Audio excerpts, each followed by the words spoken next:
Hello, everyone. Welcome to Idols of the Neon Dark. This is a 5e Dungeons & Dragons K-pop adventure and setting. We want to say very quickly thank you so much to our sponsor, Renegade Crowdfunding, for making this even possible.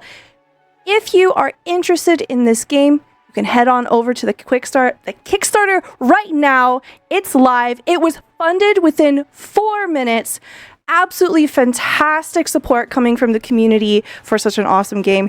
Beautiful, beautiful illustrations, a whole brand new class that you'll be able to see here in this one shot, and a lot more to come. Before we jump into our story, I would love to introduce everyone here at the table. So please tell me who you are, where we can find you, and who you are playing. And I would love to start with someone very dear to me, Scary Dog Friend. My name is Josephine. You can find me at Scary Dog Friend on Blue Sky and YouTube and all of the things. Oh my gosh, I am playing the Divine Fractalis Polyphony Domain Cleric, Sujang. Blah, blah, blah. I'll pass it off to Darby. Hi, hello.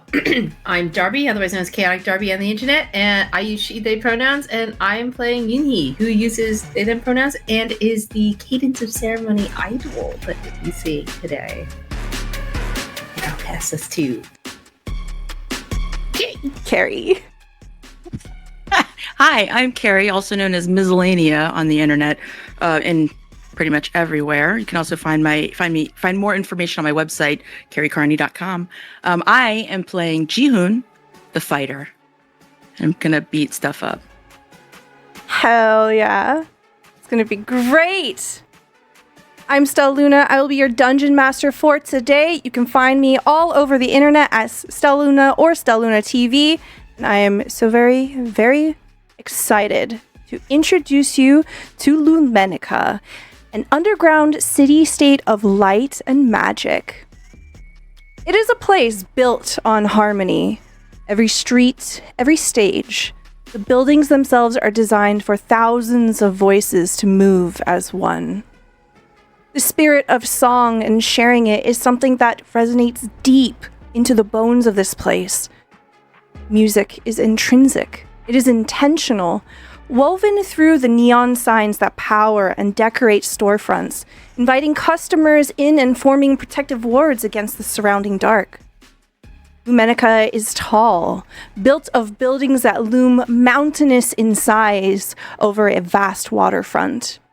Throughout the day, you can see flying mounts, like chunma, which are winged horses, or floating lanterns that ferry folks to and from the upper reaches of the city to downtown. But something has begun to fracture this balance. Recently, disharmony between idols has become more apparent throughout the city. Flares of magical disruption and destruction interrupt the livelihood of those that reside here, and tempers are discordant. In fact, right now, it is one of those times. In this very moment, amidst the streets of downtown, which are usually lively with the drawl of hawkers shouting prices and sales over the din of conversation and industry, where a deafening tremor shakes the entirety of the city, immediately disrupting everything and everyone around you. You, as a citizen of Lumenica, have been practiced in earthquake safety protocols since you were a child. So you immediately know in your gut that this is no mere earthquake. There is something terribly, terribly wrong here.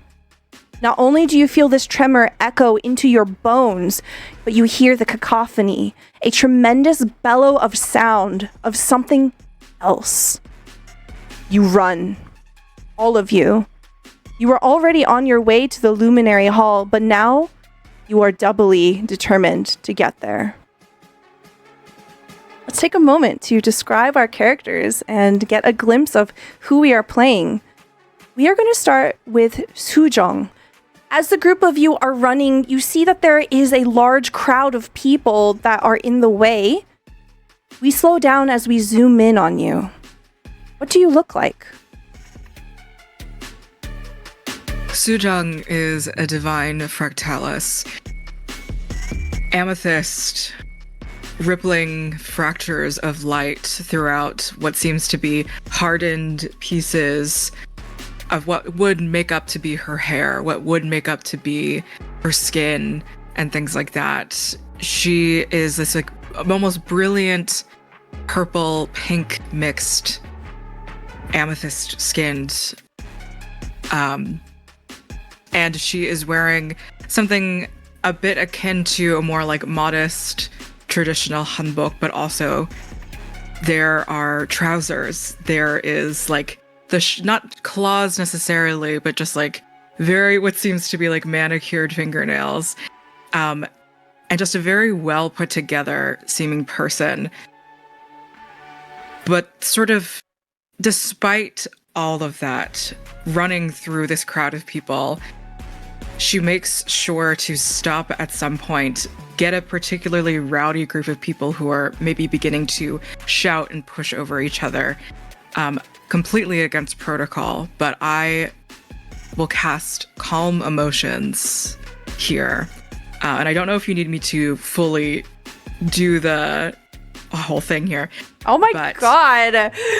Yo, we're doing introductions and already you are in action. Can you please describe to me what it looks like as you cast Calm Emotions on this first group of people that you're coming up against? In a 20-foot radius sphere all around me, centered around me, it's almost like the neon of Lumenica, the crystals that are embedded underneath our feet, near and around, all around us, almost as if this is air, this is nature, this is religion, all of it all together. The sense of togetherness, collaboration, the need for group harmony. Crystals of all sorts of colors, all beautiful types of fractures and identifications just begin to form, almost floating all around me as if I was their beacon. Within the people within me, as I rush towards them, a sense of calm, responsibility, and light through these crystals that shine all around us together is the thing that eventually helps this group of people push us through. Orderly fashion, in a line, but also with a newfound desire and snapped realization that we need to be taking care of each other. There's a sort of prismatic dust in the air, a resonation that looms immediately around you, and the neon lights of the surrounding city dance off of these speckles.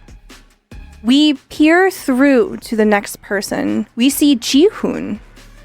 Can you please describe to me what you look like as you're coming up onto this crowd? It's a really dense crowd, and you can see the very closest layer, the first contact to this crowd, is starting to get quelled by Sujong's spell. Ji-hoon is not tall in stature, as they are a rock gnome. But as they run, they have heavy chainmail on, but they run as if they are weighed down by nothing. They have well-worn boots that support their mobility and support their speed. They leap like a gazelle with every stride, keeping up and even moving past their companions, sliding under and through the legs of the first group as the Fractalis cleric shines these lights and these calming effects onto the first group of people. Ji-hoon slides through their legs, maneuvering, cutting through, and essentially jumps into the air to see where the bottleneck is, and essentially makes a beeline to open that up however is most appropriate. Okay. The first bottleneck. Yeah. Let's get an athletics check from you here. just to get a bit of information as you literally jump up as high as you can. How are you doing this? Are you pivoting off of anything? Is it just literal sheer raw physique?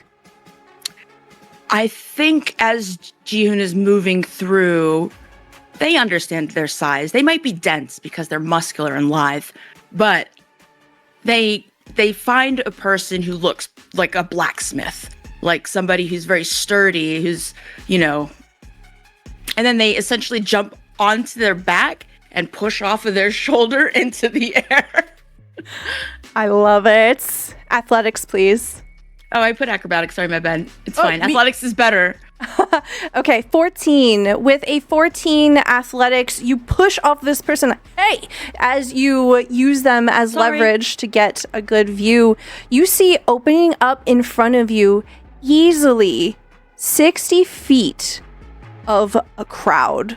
There are people on people on people shoving, trying to make their way forward, but you see that they are coming up against a bastion of forces. Guards outside of the Luminary Hall are forming a line, pushing people back as if to keep them from entering what is essentially this important hub of the city. You come back down. What would you like to do next?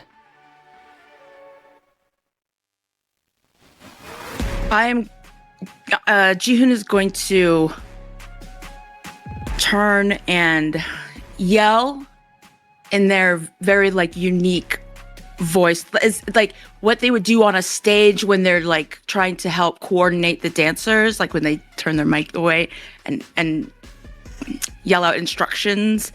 And we'll yell out back towards Uni.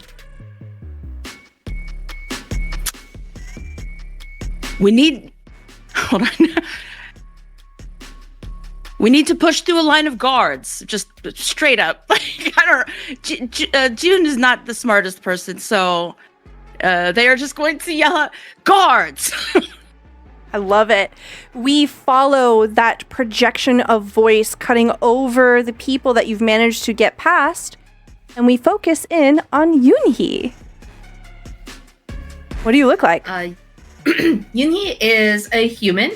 She has her hair done up in buns. She's got bright colored earrings, sort of a lot of bright primary-ish colors on her person. She's got blue jeans on, black high tops, a red and white jacket, and a yellow shirt underneath. And sort of as she's watching and hears June say guards, she's trying to find an alternate path for them.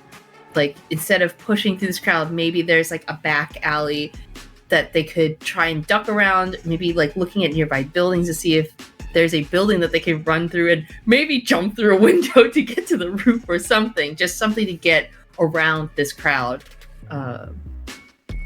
Okay. Let's get a perception check from you, please. Okie dokie.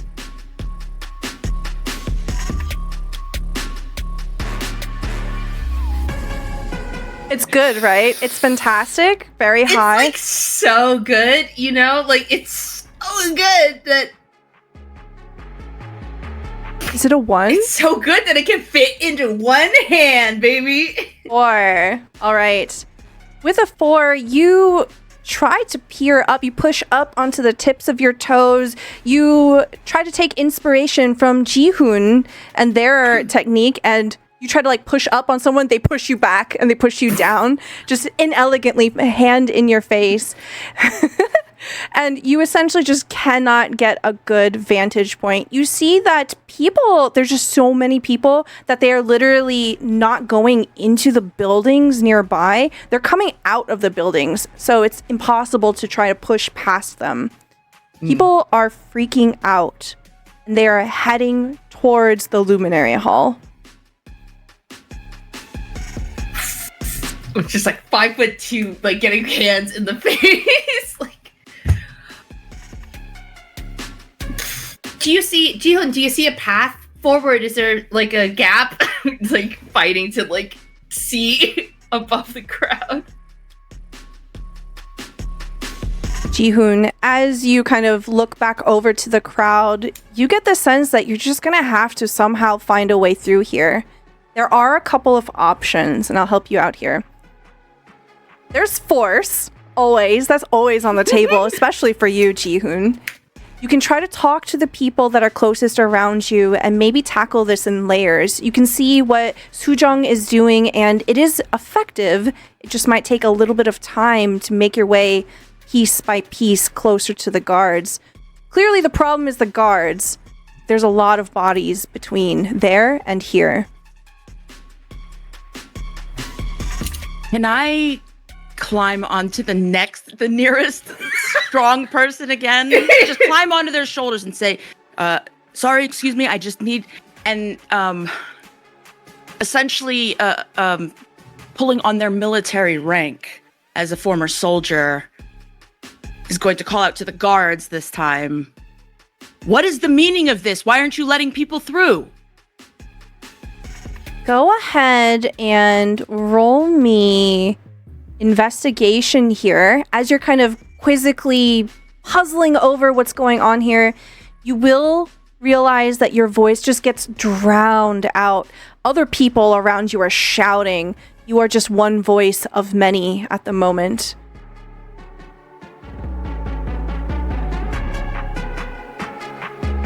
$15. 15. Okay.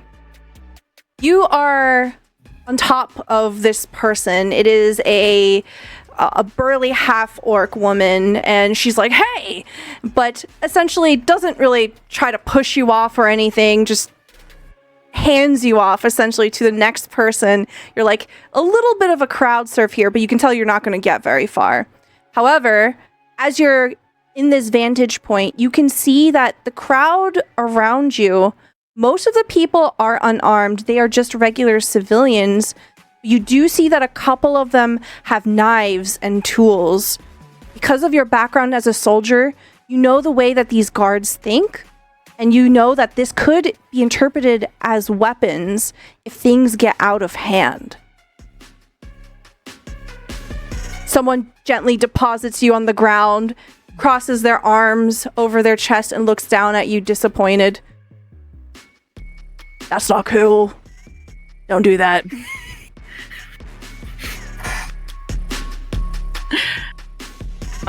I think Sujung will try and meet up with Yoonhee and Jihoon at the very least to be like, if it's even possible for me, despite, having no relation to these guards, I think it's like a two-tier situation. It's either that Sujung wants to do an insight check to see if there's like something specifically making these guards not allow folks into the Luminary Hall for a specific reason, or it's just like a straight up plain persuasion or intimidation of like, there are so many worse things that could happen after this to your reputations, something along those lines, and I could potentially get help from either of you. So yeah, I think I'll just even leaving it to above table, like what are we more interested in? What are we more interested in Sujung pursuing here? I think we definitely want to know why they're not letting people in. Mm-hmm. For sure. Because that gives us more leverage do we then go intimidation? Do we go persuasion? Do we go deception? Because I got a lot of charisma. I got a charm person locked and loaded. Because the Luminary is like a public hall, right? Essentially, like it's... The Luminary Hall has essentially the closest thing to like council folk in the city there. So it's like a civic building. It is mostly public. There are definitely offices that aren't accessible. The group of you would know it as the place where you normally go to try to find ways to help the city. Because you are established heroes. There's no way we could just do like a number to kind of part the crowd so we can get to the front. Be like, the heroes are here. Please let us through. I mean, there is a Brilliant. lot of discordance and disharmony with all of these people. We could just like harmonize. I will say that essentially you have made about 15 feet through a 60-foot crowd. Oh, So it's a big crowd. 3 more advances, essentially, mechanically. I got a 23 insight while we're back here. Okay. With the insight there, you are looking around and you can see that tensions are growing between the guards and the crowd. You get the sense that perhaps it's simply overwhelming. You know that people know living here what to do when there's an emergency like an earthquake. Everyone else sensed it too. It's not just a regular earthquake and people want answers. So it's perhaps that disquiet that is making things so chaotic in this moment.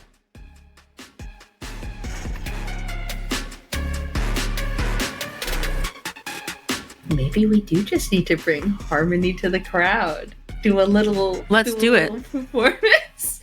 Let's get their attention. Mhm. I'll take You've a got some persuasion check here. You can roll at advantage if Jihoon and Sujong want to help. I will help for sure. Absolutely. Okay, Absolutely. so Strike a pose to do the first of the choreography. Mhm.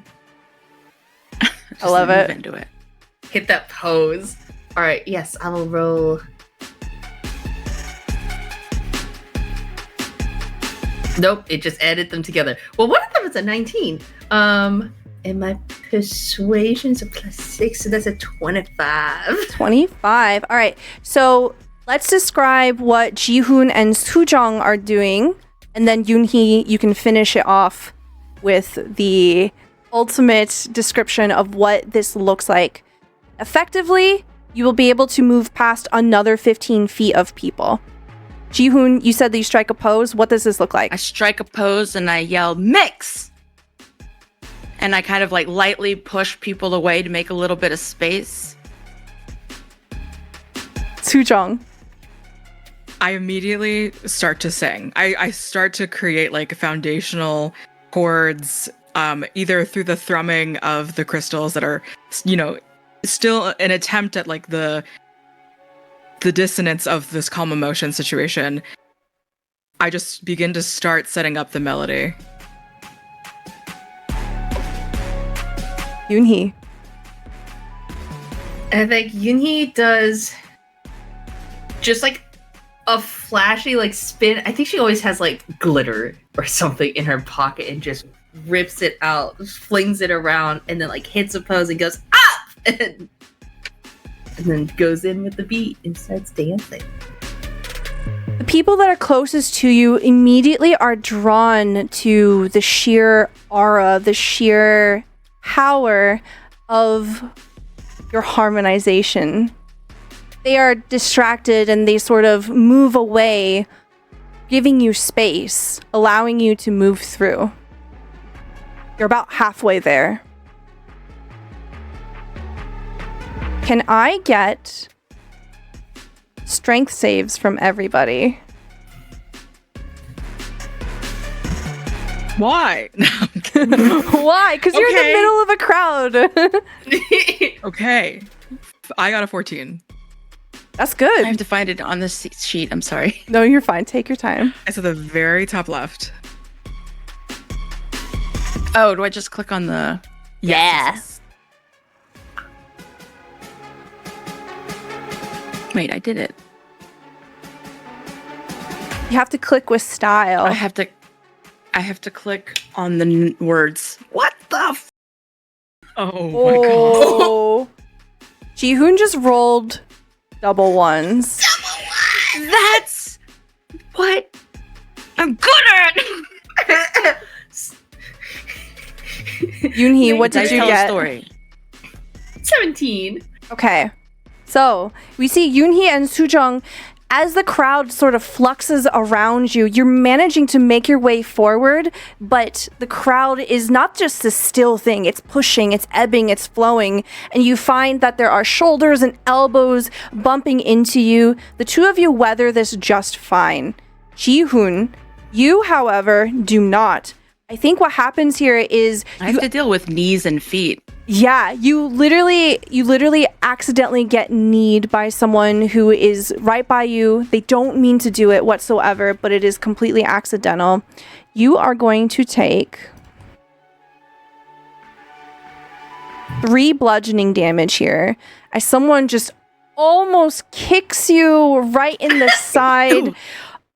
I am so sorry. Ah. Oh, it's okay. And then they immediately also just get elbowed in the face. Ugh. Yoonhee and Sujong, you manage to push a little forward. You can see that Ji-hoon is lagging behind. You're like a daisy chain, like Yoonhee, like a dance move, like puts a hand back to Sujong. And Sujong. Oh, this is going to be really good choreography later. Yeah, I think there's an attempt at literally trying to grab Ji-hoon as they're beginning to fall behind. It's okay, we don't need to roll for this. It's very cinematic course. here. You reach out, we zoom in on your hand, we see your perfectly manicured nails, and you reach out to Ji-hoon. Ji-hoon, Easily identifiable. I reach out like this. Princess hand. Ji-hoon, how do you reach back out? Do you like reach out with like a weapon? Do you reach out with your hand? Do you throw yourself forward? What kind of energy do you use to catch up?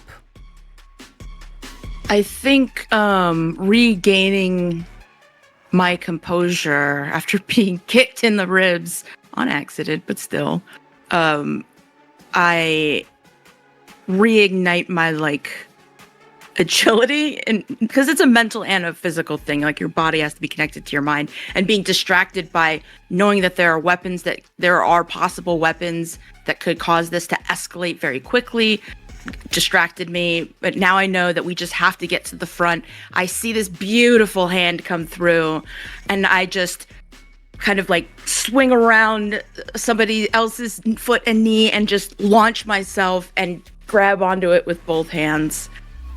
You are hauled forward, and as you are, the group of you are halfway through. We'll say that if you do very well here, you'll be able to catch the edge of attention for the guards here. As you are much closer in the heart of this crowd, it is significantly more rowdy. You can hear people shouting, and it is a mixture of people saying, "We've been hearing reports about things going wrong. When is a luminary going to do something about this?" Various notes of strife and reports of problems. Perhaps people don't feel heard. You can see nearby another person, not Ji-hoon, has a bloody nose. It seems, as the way that they are looking at the guards are perhaps on the cusp of being aggressive. This person's giving them a stink eye. You might have to be careful here. I think Ji-hoon is starting to feel this energy, this like when things start to become violent, even the first like moment, it kind of expels this energy through Ji-hoon, and they climb up Uni, which is like we definitely do choreography where This is very normal. I think very she puts normal. They put a hand down to like give you a boost up the back. Okay, and thank you, and gets on Uni's shoulders and addresses the crowd. Some of their anger comes through. Calm down. we're here to fix this. We're here to get answers. And I'll try to intimidate the crowd to calm down. Let's go. I love it. Okay, intimidation check. Can I help by like cheerleader push, like, you know, the cheerleader hand push that people do? Like, can I cheerleader hand push Jihoon up? Absolutely. Right. You've done this 100 times before. Roll at advantage, please. I think that counted as advantage. So I got a 9. 9. You know, if people could hear you, it would be really impressive. Oh, wait. What's up? Do you have thaumaturgy? You look like you have something. Potentially, the one thing that I have is to cast Enhance ability for charisma checks on our beloved Jihoon here, because the digital dice of the gods, something about friendship is not in the air right now. But yeah, roll with advantage. Okay. I'm gonna. Or you already rolled with advantage, right? Yeah. Yes. That's actually a problem. Yeah. I will say Do you have Never mind. thaumaturgy? I don't. it's okay. What we're gonna do here is there's no such thing as a double advantage, but I will give you one more shot. Yoonhee, your arm starts to shake as you're holding Jihoon up. Jihoon, you scream out to the crowd. They don't hear you. But you have a moment to try again. I'm going to go ahead and say you can roll again, but not advantage, just at regular. Okay. Forgive me. I can't get it to roll just one die. No. That's normal. It usually that's does normal? that. Okay. Yeah. It's just the first one, right? Yes. Okay. 17. better. That is exactly what you needed here. Tell me what you say, and as you say this, the crowd goes quiet. I notice that nobody can hear me when I say, calm down, we're here to get answers. And it just there's a bubbling of anger, like real, true anger at this point, because things are just starting to get out of hand. And they feel the quivering of Uni's arm, and they know they only have another moment. So they take themselves in, get a deep breath, and scream again with disregard for their own vocal cords at this point. And they yell, "Shut up!" And then everything goes quiet. A hush washes over the crowd. Everyone turns to look at you. It is so quiet. You can hear the ruffling of clothes, the shifting of armor and metal and leather as everyone turns their attention to you. And also subsequently, Yoonhee, who's starting to shake. I drop down to Uni's shoulders now that I have everybody's attention, and I say, "Forgive me for screaming. I needed your attention. Calm down. We are here to help." You see that the crowd in front of you parts the rest of the way, 30 feet all the way up to the guards. You can see that they are all in a line, as you had spotted earlier, and they begin to lower their shields. Your opportunity to speak is now. The three of you all see this. We're here to help. We're Mix Up, and we're here to help the people. Please let us through so we can figure out how to calm this situation and make everything okay. Sujong, I'll say that you have a promissory note that you can use as a sort of hall pass to get into the Luminary Hall. You have met with luminaries before. It's not anything new to you. Maybe this can help. The guards are looking at Yoonhee and they look a bit unconvinced. Okay, yeah, that's when I just straight up get into their face because I am not the yell member of Mix Up. God, we miss Nayoung so much right now, our beautiful leader. But with whether or not it's a real note, by the way, I pull it out between my two fingers as I begin to just walk, strut even towards the guards to just sort of be like, the people are right. It is it's not very promising looking that our very beautiful luminary is not here to address the situation and protect the people, as we are the ones who are making the first attempt. I think you'll need this to let us in. Oh, you see one of the guards reaches forward, takes it from you, unfurls it, reads it very quickly, gives it back to you. Yes, please, follow me. Let them through. And they begin to lead you into the Luminary Hall. Before we go inside, Jihoon yells out, "Be kind to each other!" And then goes in. Are you still on Yuni's shoulders? If you want me to be. Yeah. Absolutely. I think it's great. And just like, okay. I'm gonna pat Jihoon's like while you're up there on Yuni's shoulders. Tarita. All right, let's do this. Gotcha. As you enter the Luminary Hall, there is a very palpable, nervous energy once you are finally escorted in. Everywhere all around you, though definitely not at the density as it was outside, there are people bustling backwards and forwards, rushing to and fro, conversations being held in anxious and frantic whispers, as if any one of them drawing too much attention might be something to fear over. The guard that is escorting you turns a corner, and as you follow, the group of you have to occasionally cluster together as groups of people are hurrying past you. You get a sense of disarray, disorganization.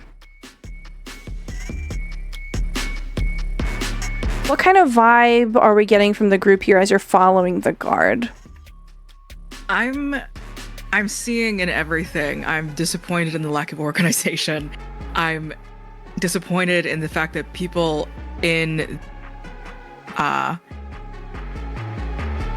who are here need to be working together, need to be understanding and getting their shit correct, honestly. So Sujung is just sort of like locking eyes with people and just like expecting like a look back, like is expecting any kind of confidence just in his glare at these people, and very much wants to find out what's going on, like even just like looking at Uni and Jihoon as like almost a wordless like, let's figure out what's going on right now.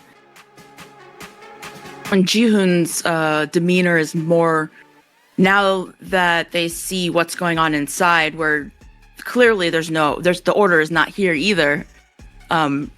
Their military training kind of kicks in. They're like, same thing as Sujung, where we need to find answers. Let's beeline it to the top of the chain.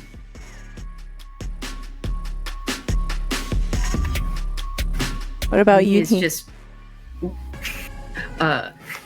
simpatico. Uni is watching, I guess, to try and track like what kind of people are running around. Are they like what departments maybe they're from or anything? Just sort of, there's a lot of disorganization and people are obviously in chaos and disharmony. But which parts of the band are playing right now? Like who's up to bat? It's easier to notice who isn't among them. You are looking around and you can see people from various offices are skirting about. But most notably, the dignitary that you're used to dealing with, Luminary Felix Kyon, is not among them. And from the direction that the guard is taking you, you get the sense that that's exactly where you're headed right now. This path is familiar to you, and you come up to a very familiar door. Next to it, there is a small nameplate that says Luminary Kyun on it. Just as the guard lifts up their hand and they are about to knock on the door, simultaneously, the door opens, and the occupant of the room flinches back from the hand that almost hits them.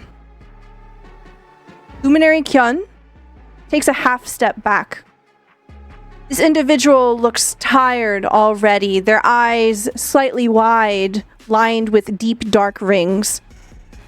As the head of external defense, Luminary Felix Kyun has often had a very thankless job in ensuring that Lumenica, which has celebrated over 300 years of peace and security, continues to enjoy that situation. The gray-skinned elf looks at you all, nodding brusquely to the guard, who looks very mortified, by the way.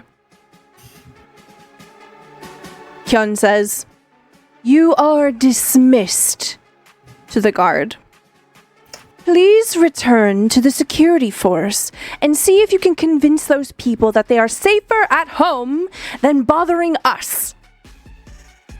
Kyun doesn't wait. As soon as they say that, they turn on their heel, step back into their office, and they are already seating themselves back at their desk.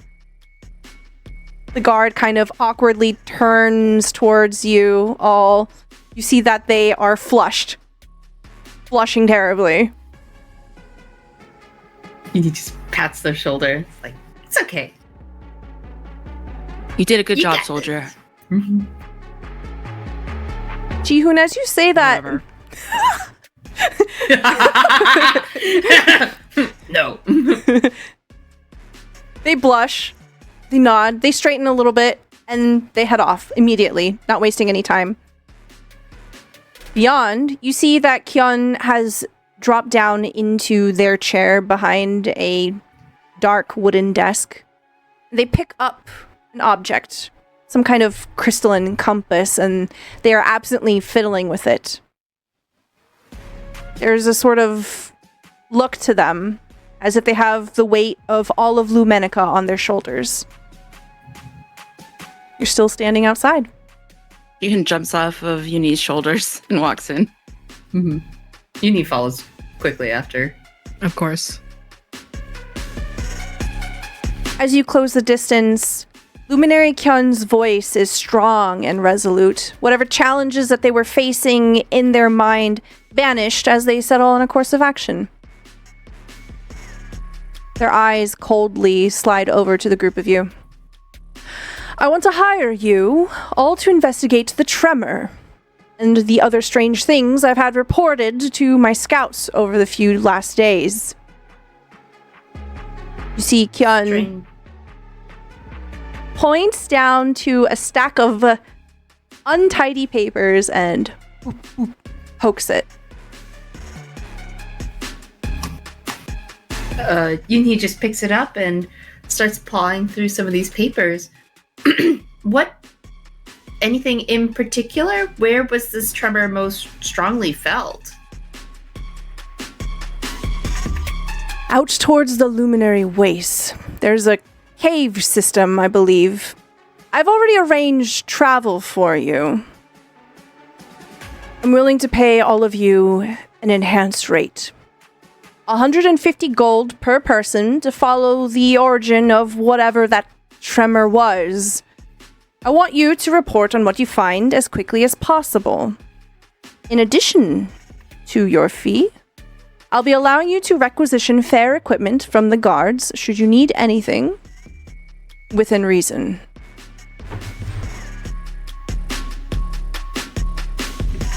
So no, 150 gold is a lot, right? Yeah, it's good. Igumai.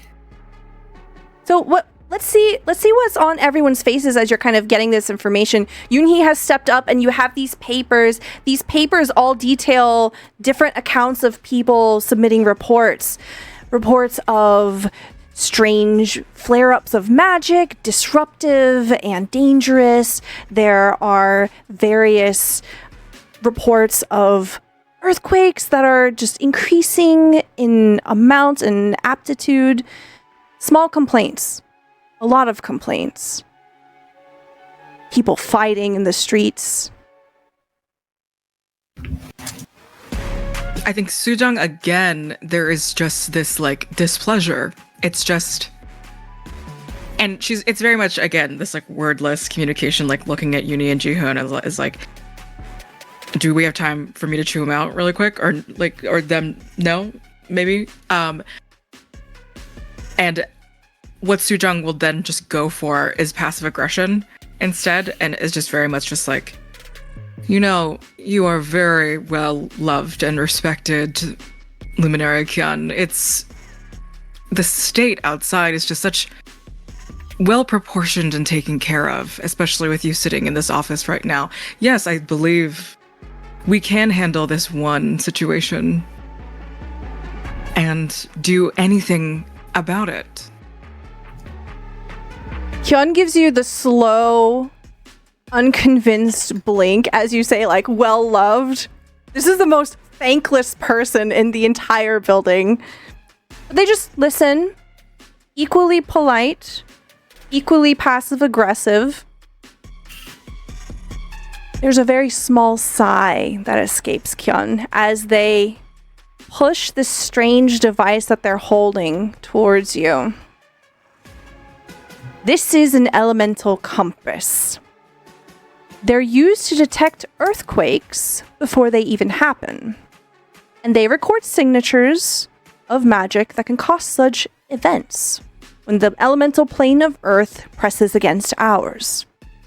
It was recording this morning when the tremor hit, but it picked up something unlike anything we've ever seen. This is why I am choosing you. This isn't normal. I'm sure you saw, firsthand witnessed, that people want answers. And they are not answers that we can get in this office. Shouldn't someone go out there and tell the people that it is being actively worked on? It is now. It just kind of pushes the compass closer to you. Can we listen to the? It's a recording? It's more of like a barometric like thing. Yeah. I see. Yeah. So it has like really intense readings. Right. And you said this earthquake was not quite an earthquake. It was like almost like a base tremor that went through. Oh yeah. Right? And we could feel the magic of it. Right? Is that what? Maybe. Am I recalling correctly? Okay. It could be interpreted that way. There was something very different about it. It was loud. Earthquakes don't typically make super loud noises themselves. It's usually like a disruption of the earth or the things on the earth. This was like a ringing of something bellowing through the air. Looking at all these reports, is there any way that Yunhee can like narrow down like the area that like the specific areas, like it's coming broadly from the luminary waste, but like anything in particular that they can draw out from this information? And they're passing some of these papers to Sujong and Jihoon to also take a look as they're like finishing papers, just to sort of try and piece some things together. I will say, you notice almost immediately there's like no connection that jumps out at you, but it's a bunch of people filing complaints about a bunch of different stuff. It's throughout the city. It's in the upper reaches. It's downtown. It's in the wastes. It's on the outskirts. It's in the places between. So as you're narrow down go ahead. how long ago it started? It's been Like the first report? weeks. Okay. It's accumulated. Is there any place that's not mentioned in all of these reports?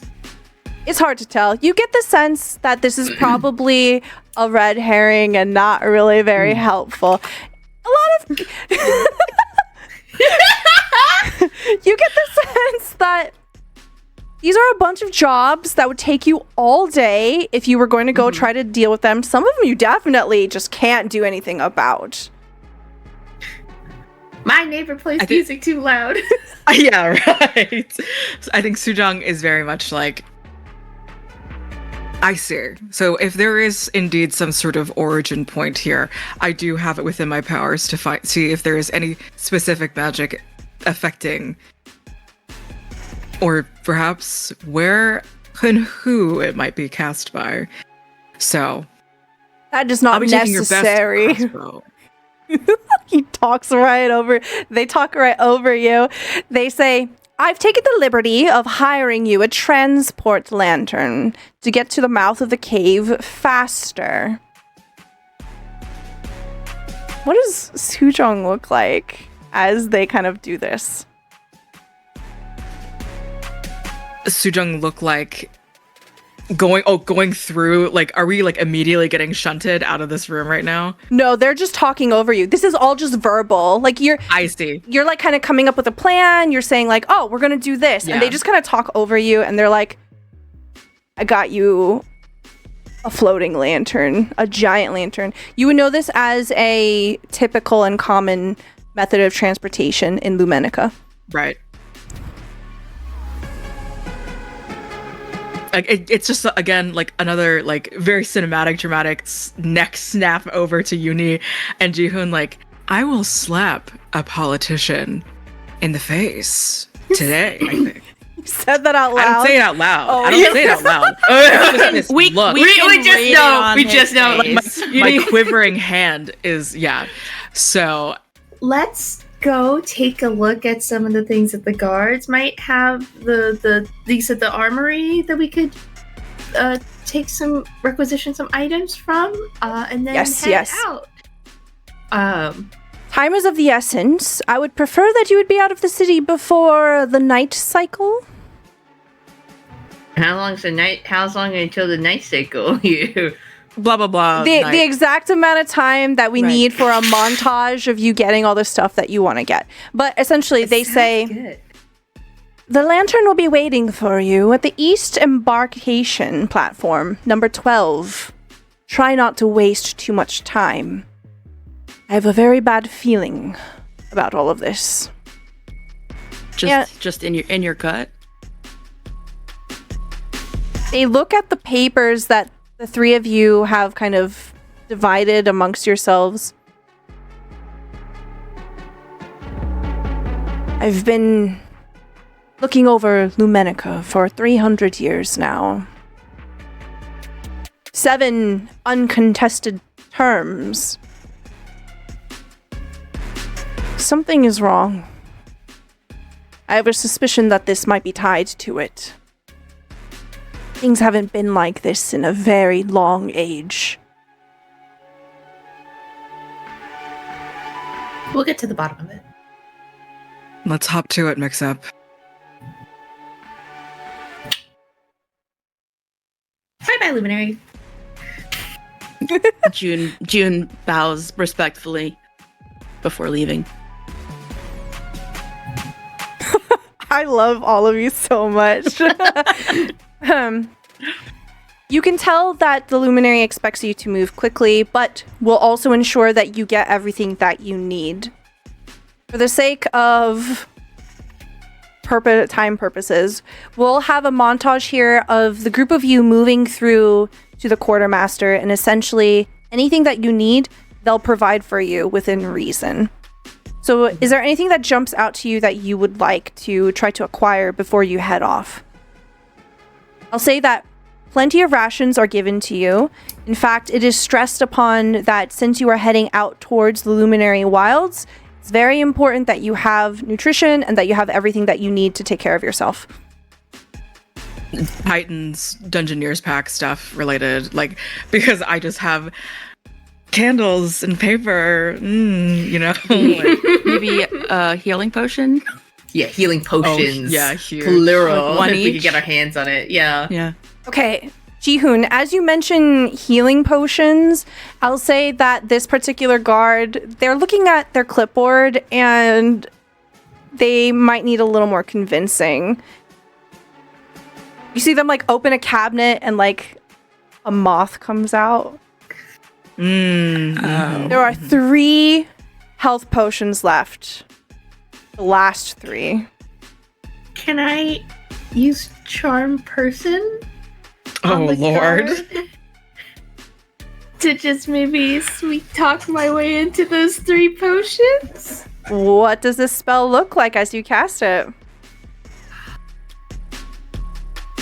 For Uni, it's I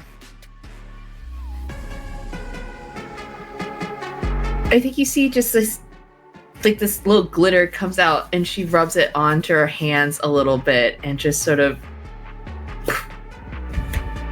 leans forward through the glitter and just goes, is it possible, since we're doing this mission for Luminary Kyun, that we could requisition these healing potions for the journey? It's going to be a difficult one, and I want to make sure that we're at the top of our game to be able to solve this problem for everyone.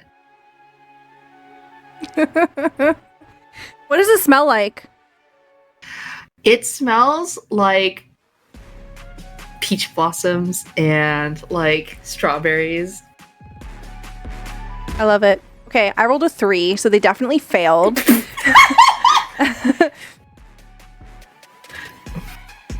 You see a sort of haziness take their features. Their cheeks kind of blush a bit, and they scent at the air, detecting something, but they say, it must be important if Luminary Kyun is trusting you with it. You hear the soft clink of glass as they pull 1, 2, 3 health potions out of the cabinet and present them to you.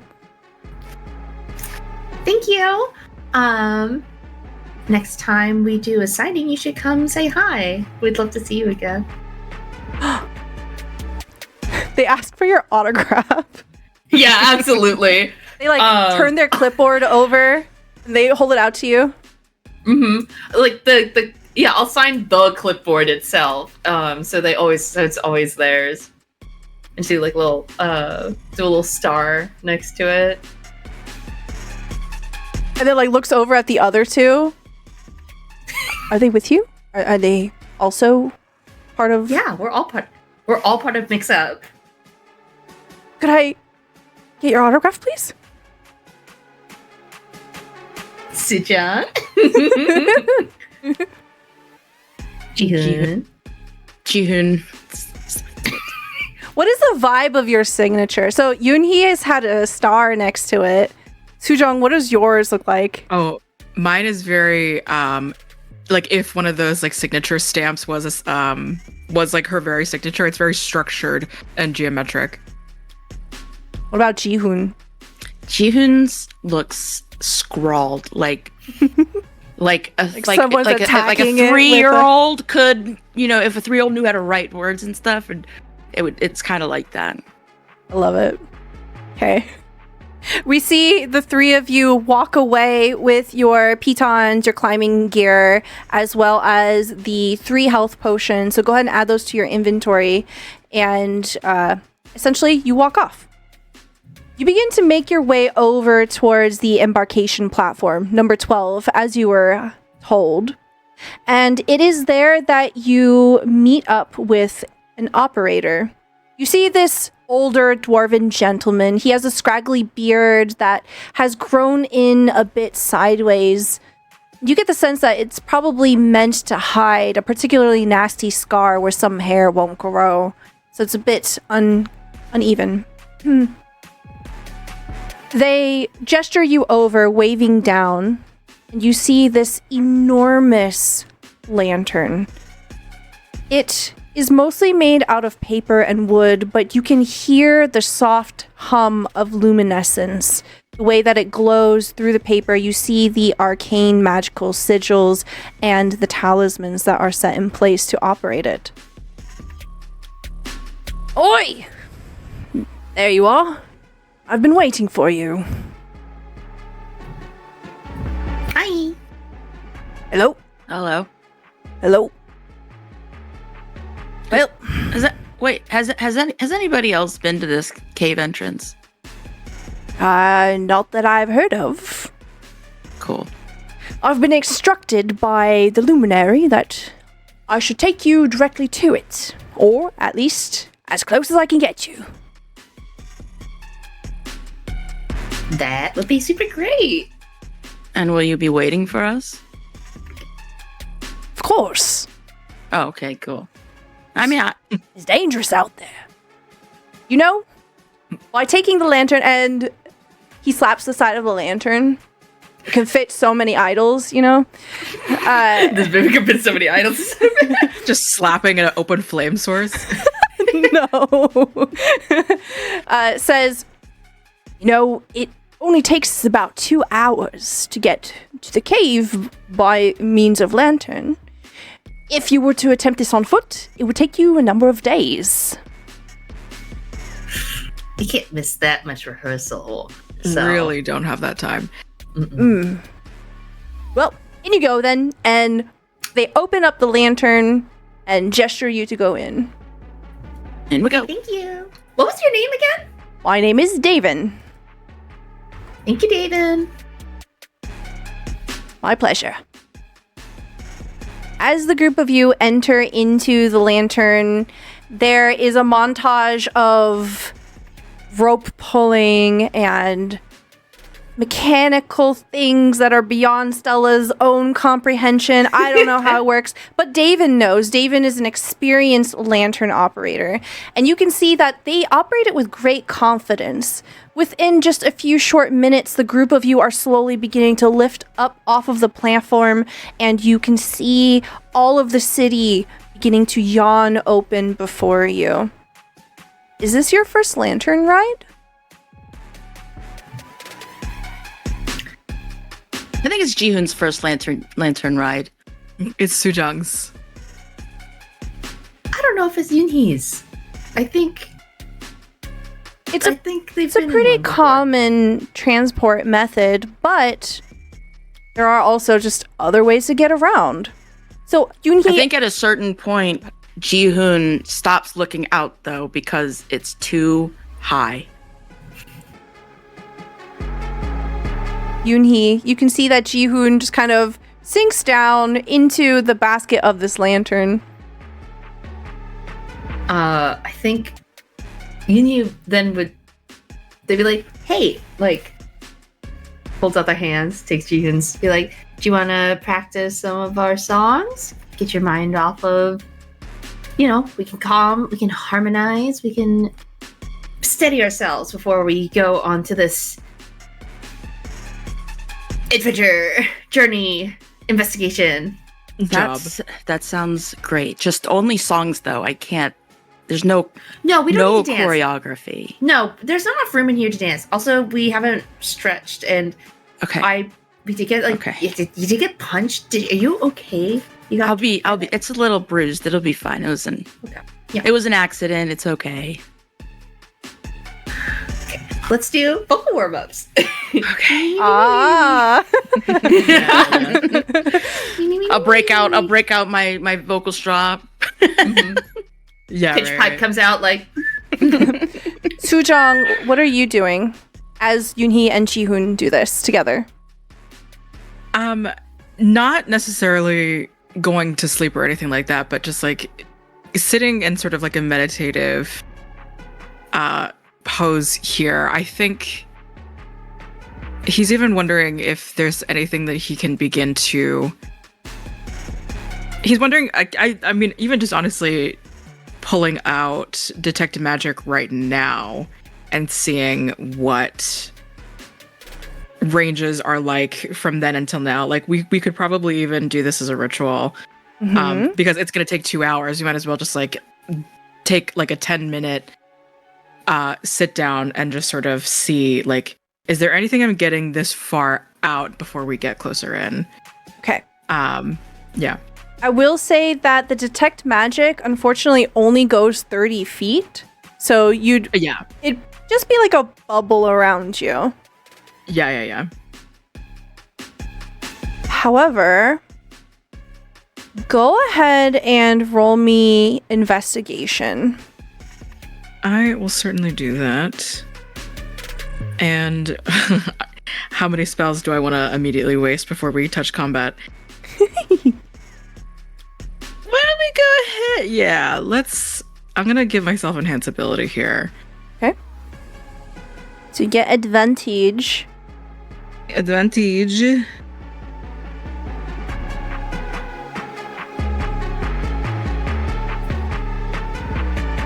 $15. 15. Nice. Okay. With a 15, I think your instincts are on the money here. You still cast Detect Magic as a ritual. You go about the procedure of doing this. Please describe to me what this looks like as you're doing it as a ritual. There's like the crystals that either she has like in a satchel, or maybe they are beginning to like pull them from like the walls all around us and like sort of creating this like carousel around her, just rotating. And they're just beginning to like sing to her, almost like a piano that like she could just portably touch and interact with this way, almost like a computer, just sort of like with rocks, and just like feeling out in melodies and notes and things like that, like what is off about this particular, like the rusting of this particular metal or the iron in this rock or something along those lines, and just seeing what she's beginning to internalize from that. You're trying to connect with your surroundings, and as you're doing this, you're able to sense that this lantern is very well built. You are safe in it. There is no immediate corruption of it. There is no deterioration, magically at least. However, there's something significantly more subtle. It isn't so much as like you're able to detect that something has a spell or that there is a particular enchantment, but it's almost like the way that you can smell a storm before it comes. It's more of an intuition because you have activated this part of yourself. You get the sense that there's something wrong nearby. I'm going to go ahead and give you advantage to a perception check. Okay.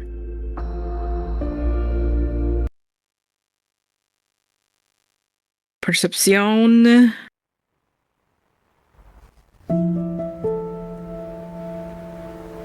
Only a 10.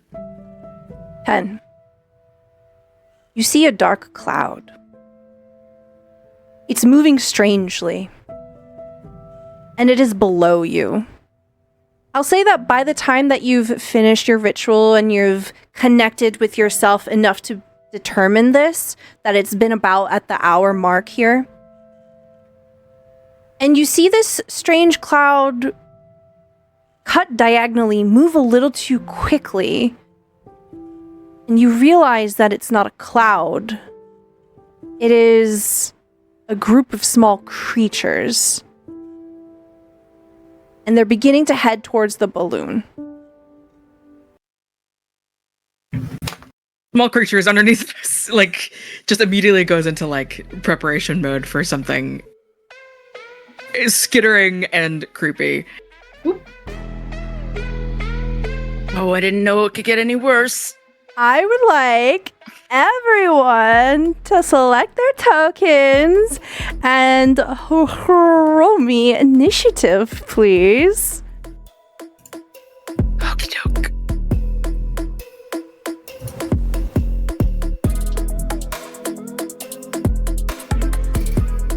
Where is it? Let's go, Jihoon. 21 for Jihoon. Nice. That's going to be a 10 for Sujong and a 16 for Yoonhee. Okay. Because of the early warning here, Jihoon, you hear that there's something wrong. Sujong is pointing everyone's attention below the lantern.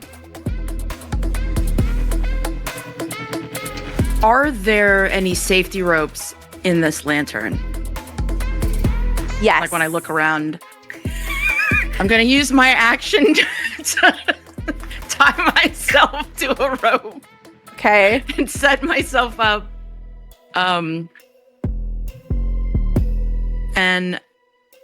I mean, I don't know how I'm going to use this. I'm going to pull out my great sword, which is just as tall as me. Feel the handle. My arm is complete. And I'm just ready. Okay. As you kind of like square yourself up, you've managed to tie yourself to the vehicle itself. Next in the turn order is the cloud. You will see that the cloud, there are these many discordant chittering noises coming from it, and it's almost like a swarm of bats, but they are definitely not bats. As this cloud whoosh, just brushes right past the group of you, not attacking you, but attacking the lantern. You feel the whole vehicle shuffle and shudder as it smashes into the side here. Davin goes, "Oh, what? No!"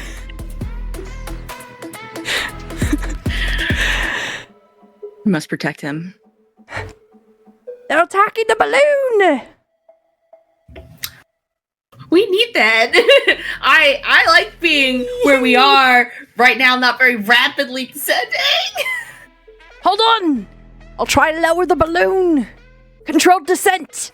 And you see that Davin will go about trying to pull on the various ropes, and you begin to slowly have a downward angle here. Yoonhee, you are up in the turn order.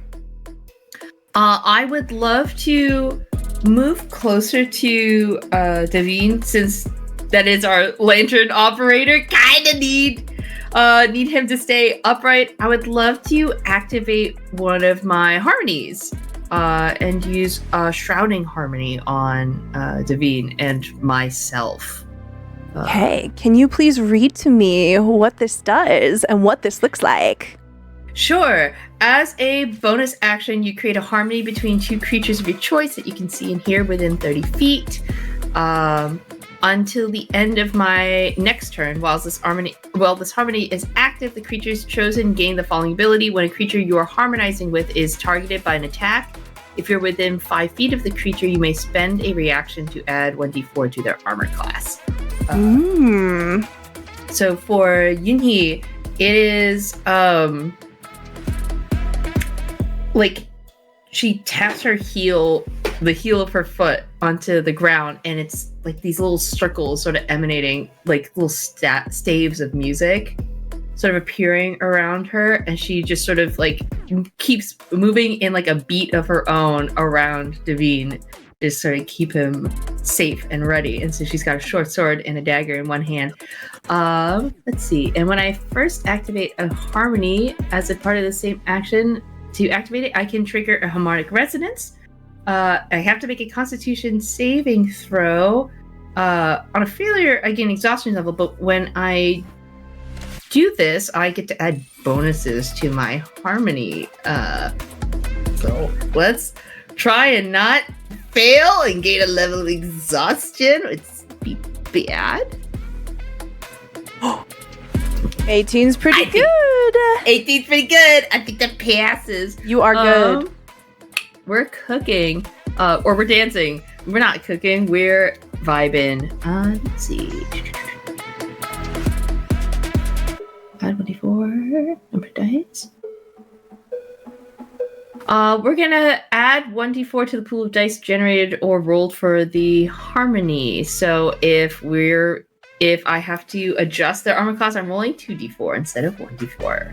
Excellent. Anything else for your turn? That is, I think, it for me, because I don't think the skittering swarm is in range of me, because I only have a short sword and a dagger. Yeah, she's maybe just hold an action in case they swing by again. Okay. But sounds good. Sujong, you are up next. The wind is too loud and drowning out your voice. I cannot hear me. Sujong is just like immediately, like hilariously, so meditative, so like put together, immediately gears up for a guiding bolt, like just straight down towards the swarm. I'm gonna make a range spell attack. I love it. That is a 15 to hit. 15 is a hit. Armor class is 14. Go ahead and roll some damage for me. Excellent. This is Radiant. So we're going to see if Radiant does anything, guys. That is going to be 16 points of Radiant damage towards the swarm. Amazing. What does the your next bolt attack roll look made, like? Again, just carrying on this like crystal sort of thing, almost as if the guiding bolt itself is just like coming through, like as if her veins there is light inside, and it just pushes forth and thrusts itself out through her palm. This like very crystalline, if it is indeed some kind of projectile physically, refracting constantly as it is soaring down towards the underneath of the lantern itself, depending on like what range she's also able to encompass with all of the creatures, animals. It's just this like beautiful, brilliant light. You would almost expect it to be some kind of firework. The next attack roll made against the swarm, someone has advantage on. Like the calm emotions that you had done before, there is an after image, a resonance that essentially kind of peppers over them. So you see this prismatic opalescence, this glittering quality that kind of washes over them. And as the swarm takes a hit, you see quite a few of their dark bodies fall away. And as they do, you get a better sense of what this is. You realize that these are elementals of some kind. They're mostly mouth.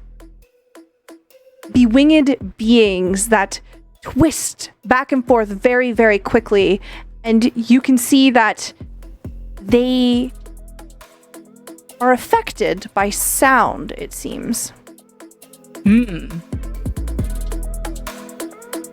else for your turn? That was my action at the moment. I'm gonna keep it going along and say that'll be the end. Okay. Jihoon, it is your turn. Okay. And then takes the deep breath. And then I'm assuming this is like a basket, right? Like a basket, and it's open. Like a hot air balloon kind of thing, but it is a lantern. A traditional Korean lantern. Okay.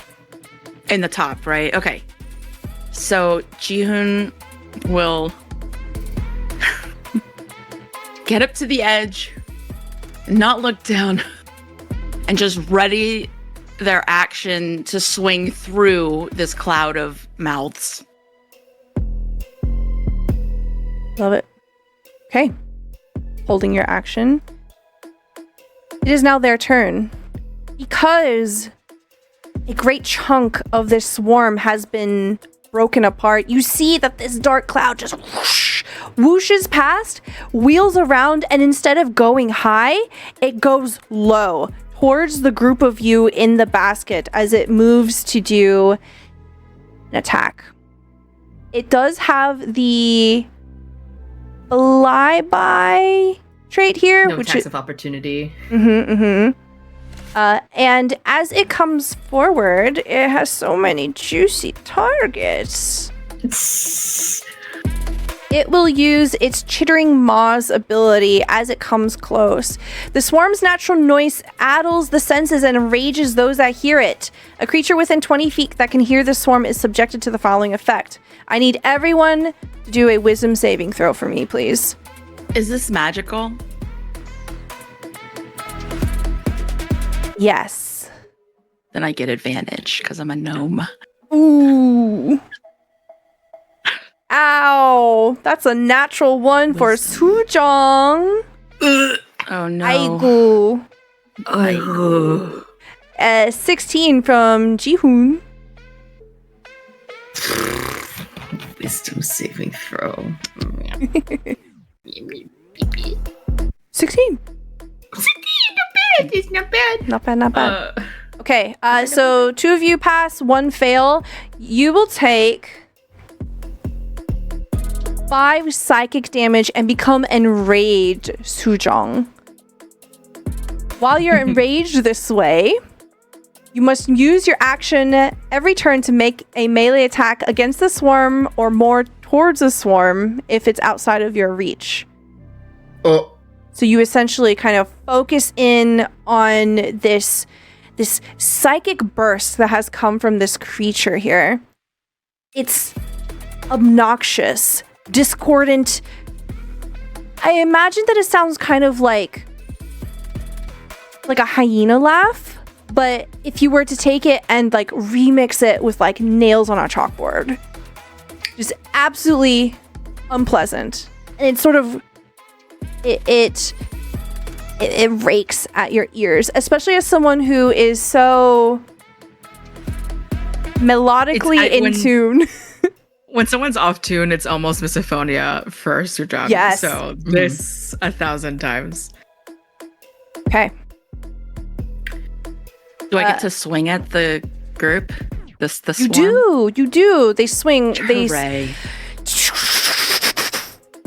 All right. So as they get close, I start winding up. I hear that noise, but I shake it off, and I just, like a baseball bat, use this great sword.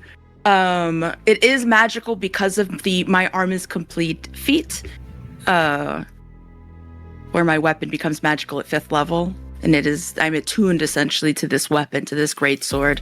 I feel like there was something I was missing too. I don't think so, actually. Only for my great weapon fighting, if I was looking for dice and I'm using the digital dice. So, okay, so let me just go ahead and roll so when I hold my action, I still get my 2 attacks or just 1 attack? I believe it's just the 1. Okay. Yuni also held it. And I did hold it, so it's like it's not a reaction, it's an action, and I get 2 attacks on an action. I'll look it up. Go ahead and do both right now. Okay. It'll be fine. Ooh, that's a natural 1! Yeah, it is. Wait, no, I get it, what do I get from the thing that Sujong did? Is it advantage? From the guiding bolt, yeah. Yes. Oh, advantage on the next attack. Yeah. Ooh! 11. Cookie. Yeah. Not enough. 11. It's 11, but hold on.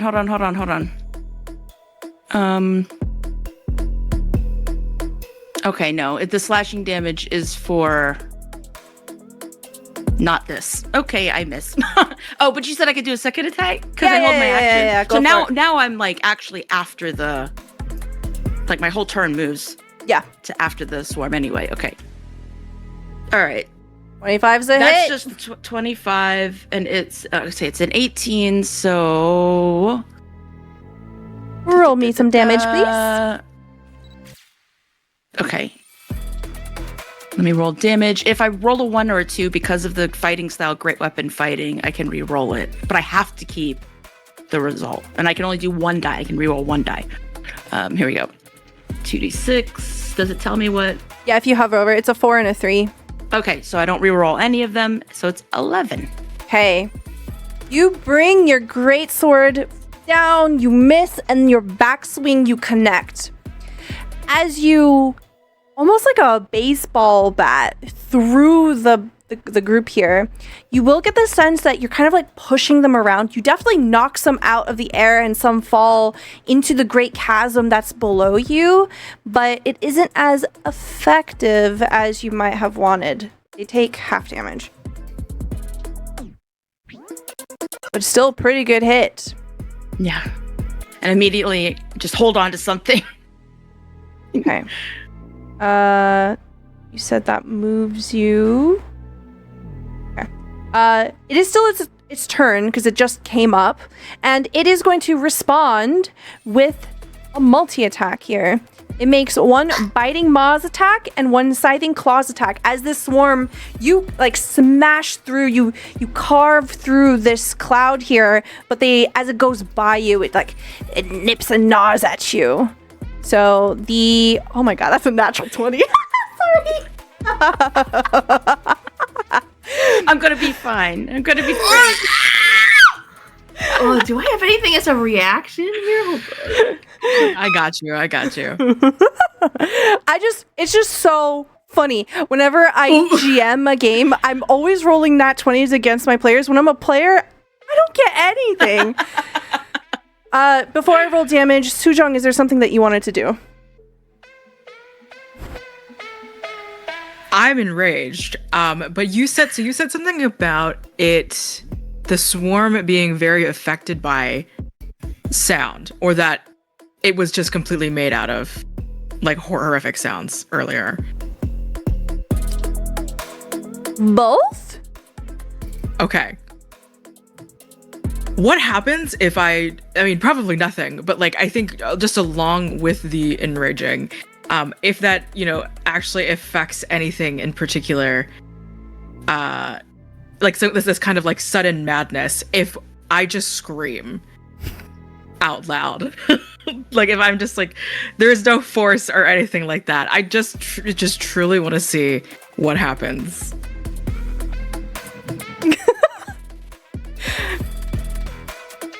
I love where your head is at, because the last game I was a player in, I also was like, can I help by doing a blood curdling scream? So yeah, can I just like scream? I just scream out loud. So As a treat. As a treat. I'll be totally honest, it's not gonna do anything, but it's so funny. Hold on, no, it's so funny. What can we do here? Okay, this is what we'll do. Roll me intimidation. I just muted as soon as you said that. Okay, here we go. Intimidation. 13. Okay. Okay. I'll say that the swarm will kind of like temporarily split into two here, and essentially part of the attack is going to go to you. Okay, cool. Yeah. I got this. Your prize is you're bleeding we'll share now. it, June. Okay, so the crit damage will go through. I rolled a natural 20. What the? Hold on. Is that right? Oh my. We know that's right. We know that's right. Wait. How many hit points do you have? I'm definitely bloodied. You take 34 damage. Okay. Oh my god. Maybe it's a good thing that Sujong screamed, because the claw attack will go to Sujong instead. That was just a bite? Yep. A 7. Okay, we're good. We're Probably misses Sujong. Oh yeah. Okay. 18 AC. All right, you kind of just like slap them away as they come towards you. Ooh, God, is anybody else like sweating all of a sudden? So sweating. That Mortality. Oh, golly. Okay, so and then they whoosh, they flutter past and through, finishing their turn out of melee range again. It is Devin's turn, and Davin will essentially continue. I'm trying as fast as I can, and is just trying to pull on the ropes, and you're just slowly descending. Yunhee, it is your turn. Yunhee, it is now your turn. Oh boy, howdy. Hey, good thing we got healing potions, right? Ooh, Sujong is enraged. Sujong has to use their action to attack. Is Sujong at risk of like jumping out of the basket after the swarm? Okay, no, okay. It's like in our faces now, yeah. Okay. Cool. Golly. The wording of the enrage is that if it's close enough, you hit it. If not, you're just kind of like swinging at it. So it's like a distraction. Hold me back. Hold me back. Exactly.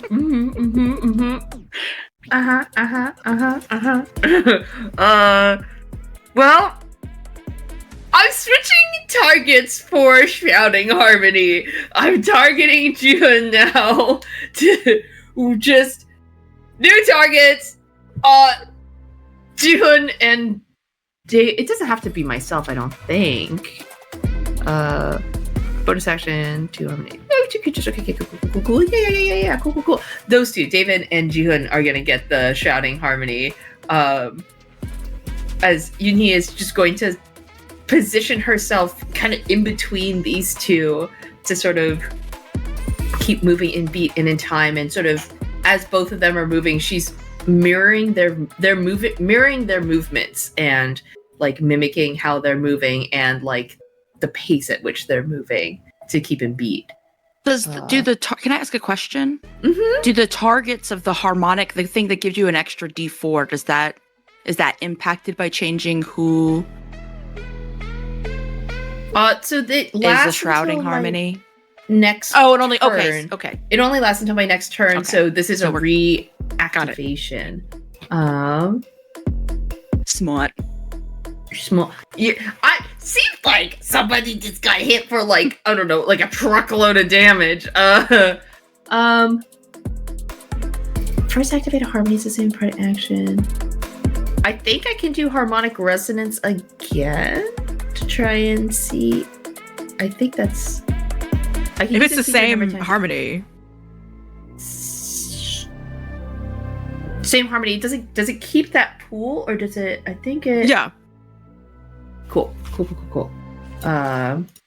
Then we're good. We're cooking.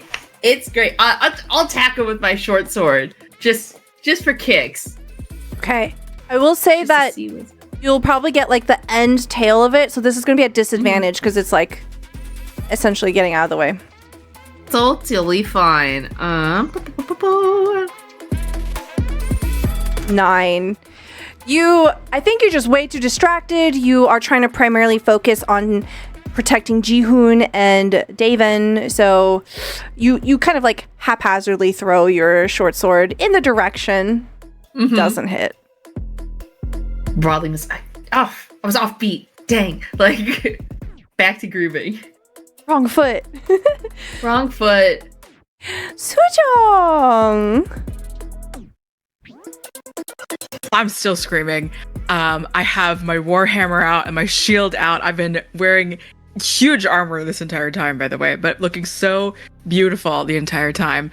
And I'm going to go after the scythe and claws, or whichever part is specifically in front of me now, and attack it with my warhammer. Okay. Roll me to hit. 16 is a hit. 16. Oh lord, there we go. Well, Wow. I hit it for 2. You did 1 damage. Plus Yeah, 1. yeah. Yeah.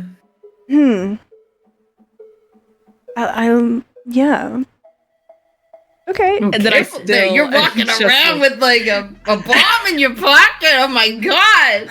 Watch her, you're swinging that thing. As it just kind of scrapes like 1 or 2 at the top. So It doesn't. Yeah, because it's bludgeoning damage, it's not you literally only do 1 damage. I know, literally, yeah. I think you just hit literally one of these elementals, a singular like kind of like mouthing creature just drops down. I'm here to be beautiful.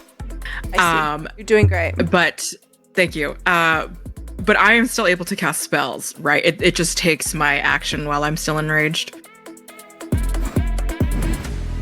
So I could do a bonus action to potentially upcast heal Jihoon. Yeah, you can. Okay, It's only your action that it eats up. Fantastic. So yeah, after I do absolutely nothing, which is, this happens all the time, I overcompensate with my personality with my warhammer. I'm at 2nd level healing word. Beautiful Jihoon. I roll amazing on D4s, and that's going to be 11. Back to you, Jihoon. Yay, I'm at 18 Wow, that's not a lot of hit points. out of 44. Still bloodied. You're gonna Oh my god! But thank you. Thank you. Okay, so that was your action. That was your bonus. You if you are ending your turn, you can try that save again. Okay. What was it? Was a strength. Wisdom. What was it again? Wisdom. Okay. I'm good at this. 12? Ooh. Something about that sound just digs deep into your bones. It is cosmically and fundamentally something that disrespects you. Yeah. And you know what? You have to sit with that for a little bit longer until your next I have turn. to process anger. Yeah. Yeah. Good try. Next, we have Jihoon. I think it's the swarm next. Because I moved. I held my action. Okay. Is that not just for the one instance? I think it's just for the No, one once instance. You once- moved your initiative. Got it. Understood. Yeah. Gotcha. Okay. That's how I understand it. That's how I've always played it and seen it played. Sure. I'll roll. Watch this. It's gonna be another crit. No! You see the swarm of creatures come chittering, careening in towards the group of you. It's going to swing at Yunihi. Does a 13 hit you? Yeah, it beats it. You take 12 piercing damage as they bite at you. They tear at you. Perhaps they are drawn to your song. Music. Banger. They like the tunes. We've got fans. They're swarming me. On a scale of 1 to 38, I'm feeling like a 26. Unfortunately, I rolled another 1, so they are going to attack you with the scything claws as well. 16, that's a hit. You're going to take another 10 damage here as they dance around you. As if a miasma of teeth and claws. Cute. It hurts. Ow! Jihoon, It like hurts. Okay. it is your turn. Okay. I am going to use my bonus action to use Second Wind because I need to. So I'll be rolling a d10 plus 5, which is my fighter level, and that is what I get in hit points back. Mother heckin' crip. Dang it. Jihoon rolled, I rolled a 2. So I get 7 hit points. I'm unbloodied, so I'm at 25. But Hey, doing great. all right, that's just my bonus action for my. Oh man, ding dang. For my I will say action. that the cloud of elemental creatures looks to be thinned pretty substantially by now. Okay. Well, I'm gonna use my action to take 2 swings. Okay. They are Okay. right on top of you. 21 Hits. for the first one. Where I just clicked the button. Yep. For 13, so not 13, but Uh-huh. It takes 6 damage. second attack is 12. 12 is a miss. I am going to then action surge. We're gonna have to freaking rest after this anyway. So I'm gonna action surge and take another 2 attacks. Yeah, go for it. So describe to me. So you make contact, you cleave through a few of them, you miss on the backswing. What does this action surge look like? Essentially on the back, as I'm going into the backswing into a miss, I see how hurt Uni is, and I feel how hurt I am with all those bites and all of the, and I mean, granted, it does feel a lot better with Sujong's help, but like knowing like the threat feels so high, and it just redoubles Jihoon's effort and speed, and like just it's as if they're enraged seeing their friends and themselves hurt as they are. So they come back through, they miss on that backswing, but then they just take a breath and they just take 2 big swings from left to right, like they're chopping wood. Hell yeah. Okay, 22 is a hit, so go ahead and roll some damage. Damage. Ooh, another 13 again 13. on the Nice. Okay. And then your fourth one, 17. 17? That's a hit. I haven't been checking if any of these are ones, but it'll be fine. Okay. That one had a 1. That one has a 1, so let me just reroll a d6, and I have to keep this. So one of the dice is 5, and one is a 1, so it's 5 plus, what is it, 1d6? Ooh, okay. Yay, 5 Additional plus 5, 4 so damage. 10 plus, yeah, additional, yes. Smart way to do it, better than me. Okay. Wow, substantial. You cleave through, and you can see that with every swing of your greatsword, they go flying like scattering soot from a fireplace. They go flying into the wilds, into the chasm, into the darkness below. It is significantly thinned now. And it feels good to break them. Yeah. Davin That's it. says, "We're going to have to make an emergency landing. Ah! Hold on to something." Yoonhee, it is your turn. Wow, that hurt so much. But that's okay. I'd like to use my bonus action to do the same harmony, which will trigger the leap motif. When I activate the same harmony on the same target, so Davin and Jihoon, I grant each creature involved in the harmony either 1d4 temporary hit points or a bonus d4 to their next attack roll, ability check, or saving throw. For Davin, I'm going to give a d4 to their next ability check or saving to his next ability check or saving throw.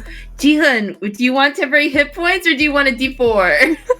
I think we never know what's gonna happen with these dice. I think temporary hit points is a good idea. That's good. Yeah. Take a. We're gonna roll the d4. And then after you roll, please describe to me. Let's go.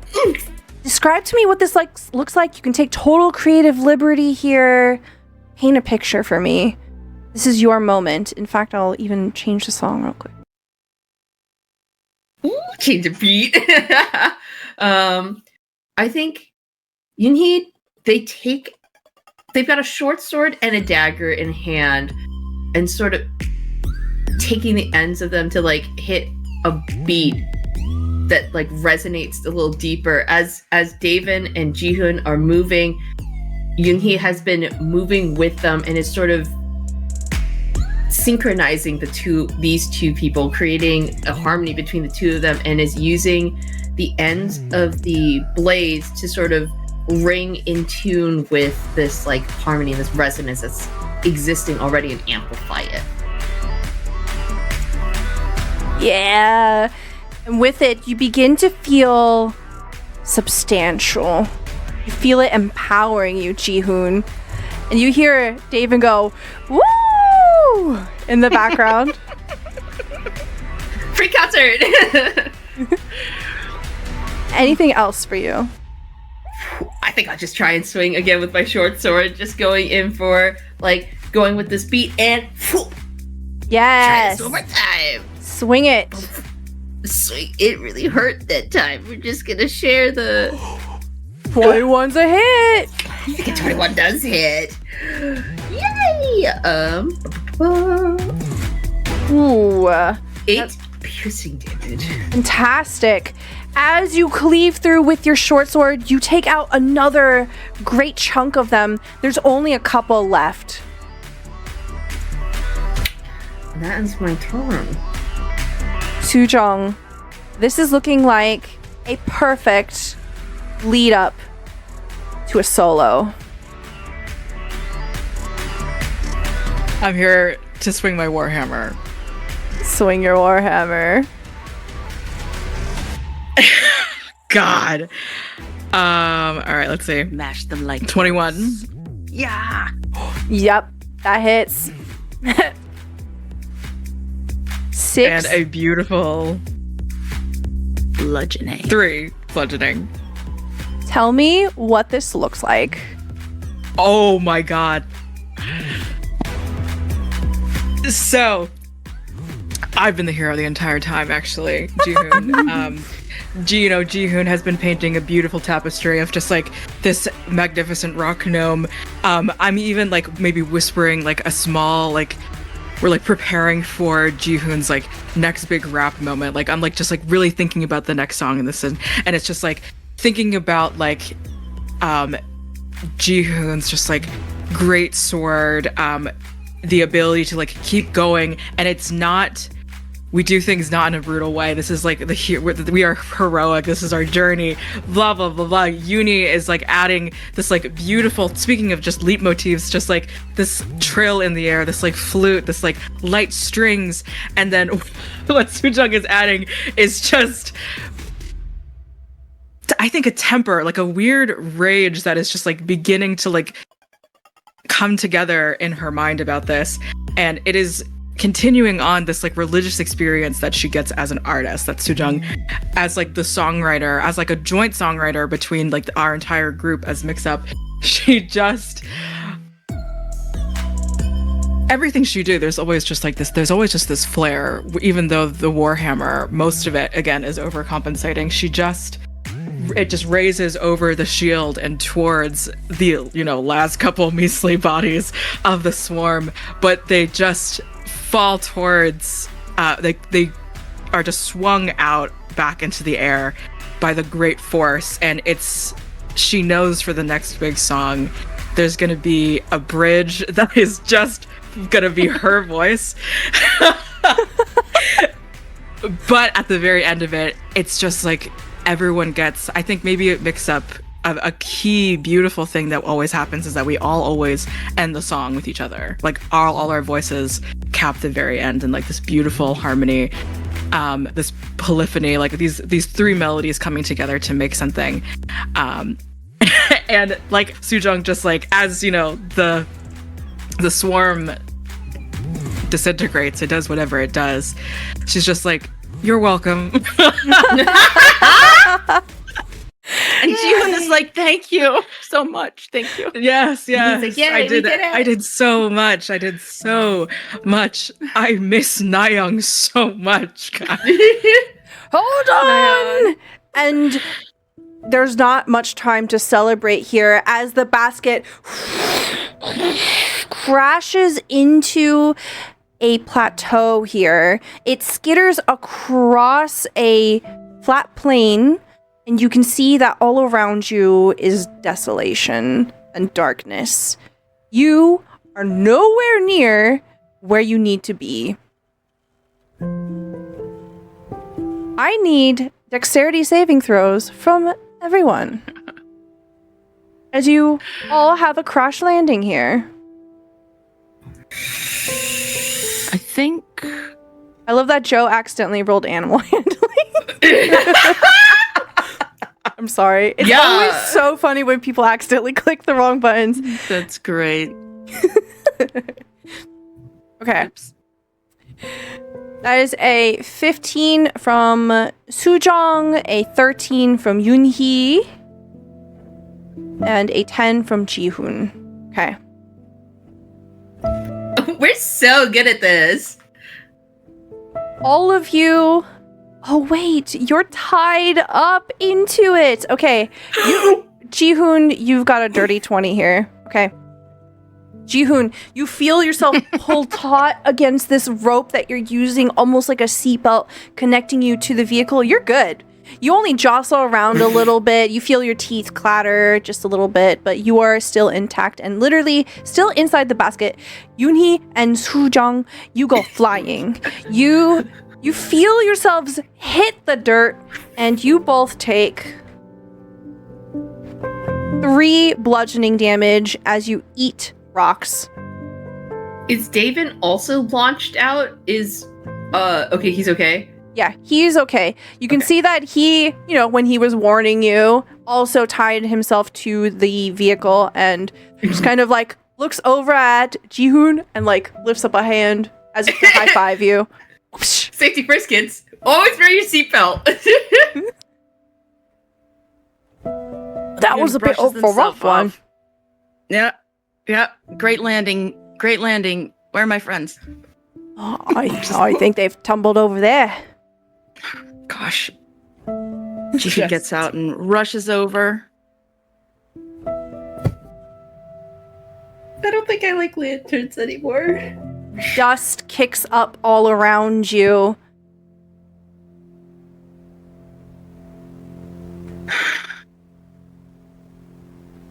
You catalog your wounds.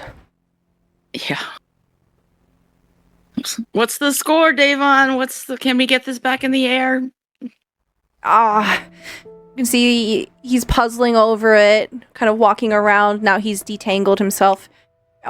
This is going to take me a while, folks. Looks like you might have to make the rest of the way there on foot. Yay! Can we sleep first? Be my guest. We can take a little nap, but Yeah. we can't let this continue on. No. But if we go right now, we'll take a forever nap. Yeah, of course. Yeah. So we'll take a short rest here. So go ahead and spend some of your hit die, recover your hit points here.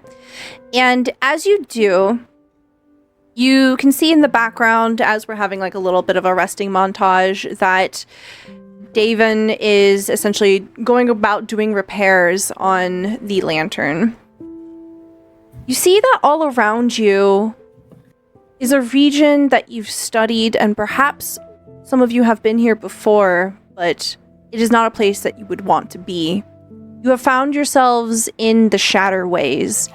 You know that this is a place that the most hardy and most desperate of Lumenica end up here. It's unpleasant. It's tough living out here. Living is meager, and it presses on all of your skills for survival. It's not ideal. Lumenica is a haven in comparison.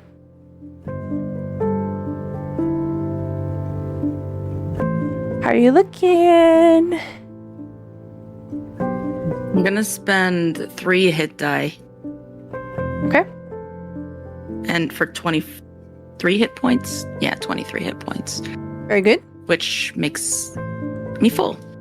Nice. I spent 4 hit dice for 16 points, which gets me feeling like, on a scale of 1 to 38, feeling like a 29. Okay. How is Suzhong feeling? I've always been solid, but I'm going to use 2 at the very least to get to 46 out of 48, and I'm also going to use my 1 harness divine power to get a spell slot back. Okay. I do also get my second win and action surge back after a short rest. Yes. Okay. So the group of you have some time to yourselves. We'll say that you spend perhaps like 2 hours here. You see that Davon is still heavily working on the lantern. And it is about at the 2-hour mark that you hear someone approaching.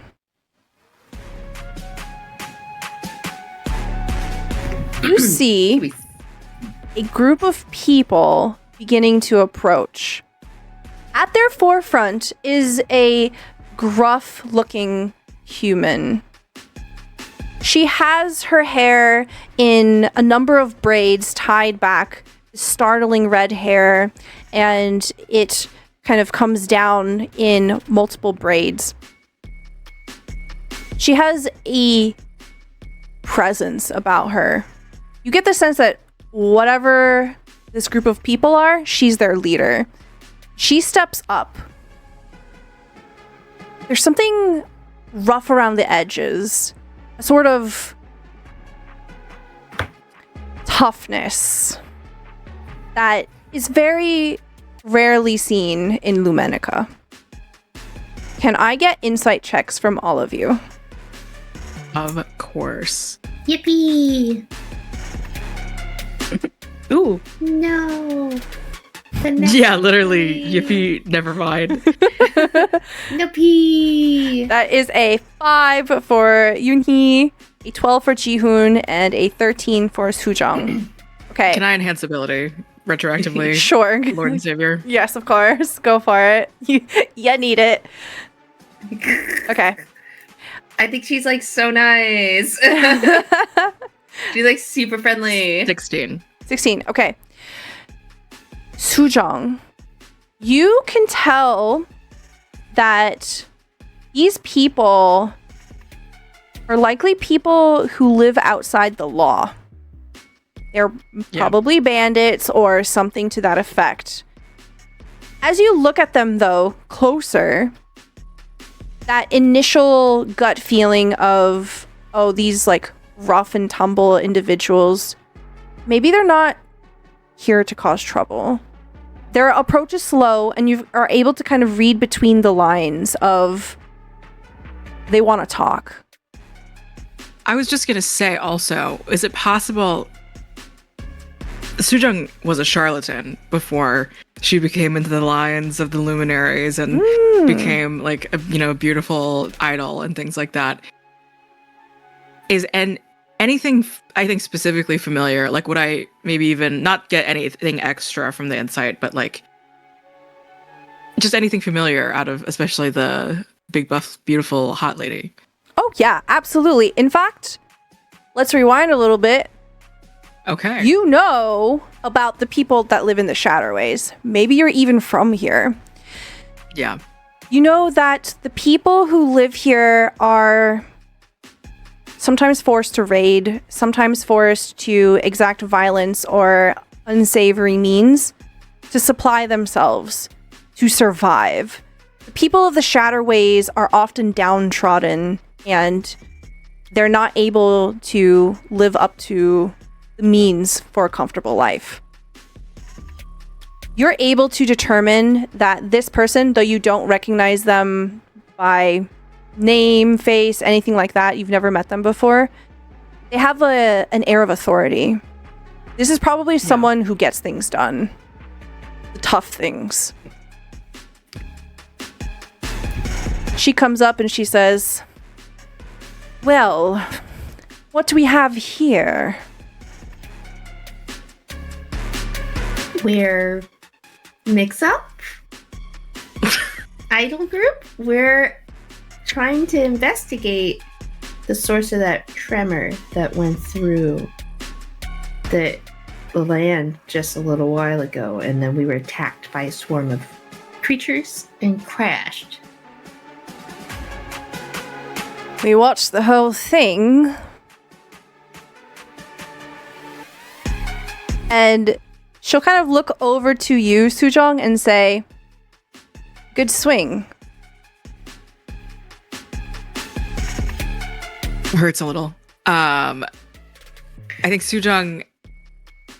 So this person is giving us like a lot of attitude to potentially try to assuage or something.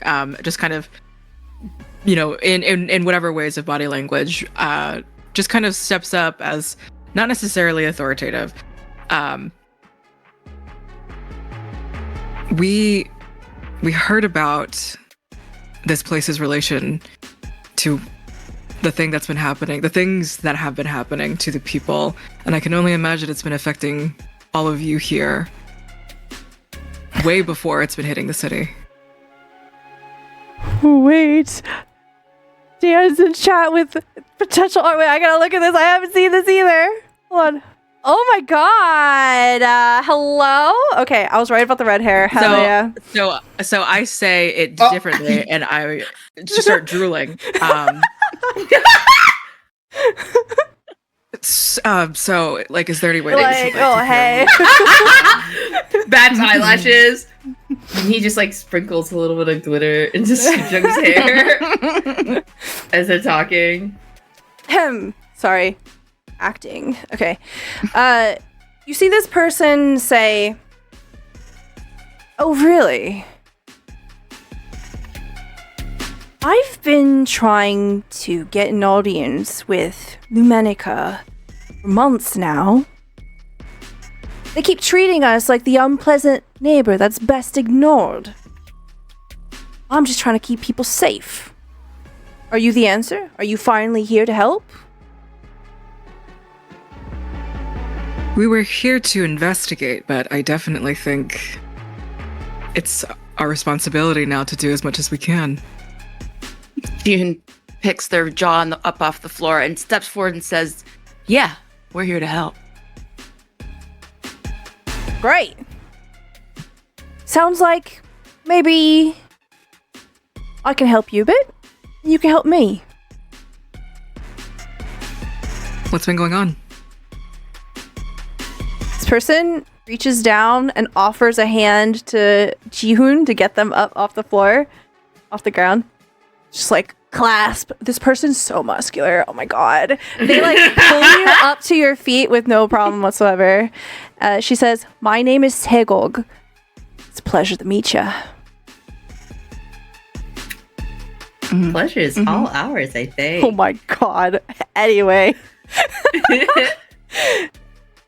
Look, I've been trying to get an audience with the Luminary Council for some time now. If you can deliver a message for me on your way back, well, I can help you. Shadowways are no place for people not used to them. And you see Segog looks Yoonhee up and down. He is like has pulled out a what instrument do they have? They have a dulcimer. Has pulled out the dulcimer and is like playing a little bit of something for the rest of the crowd too.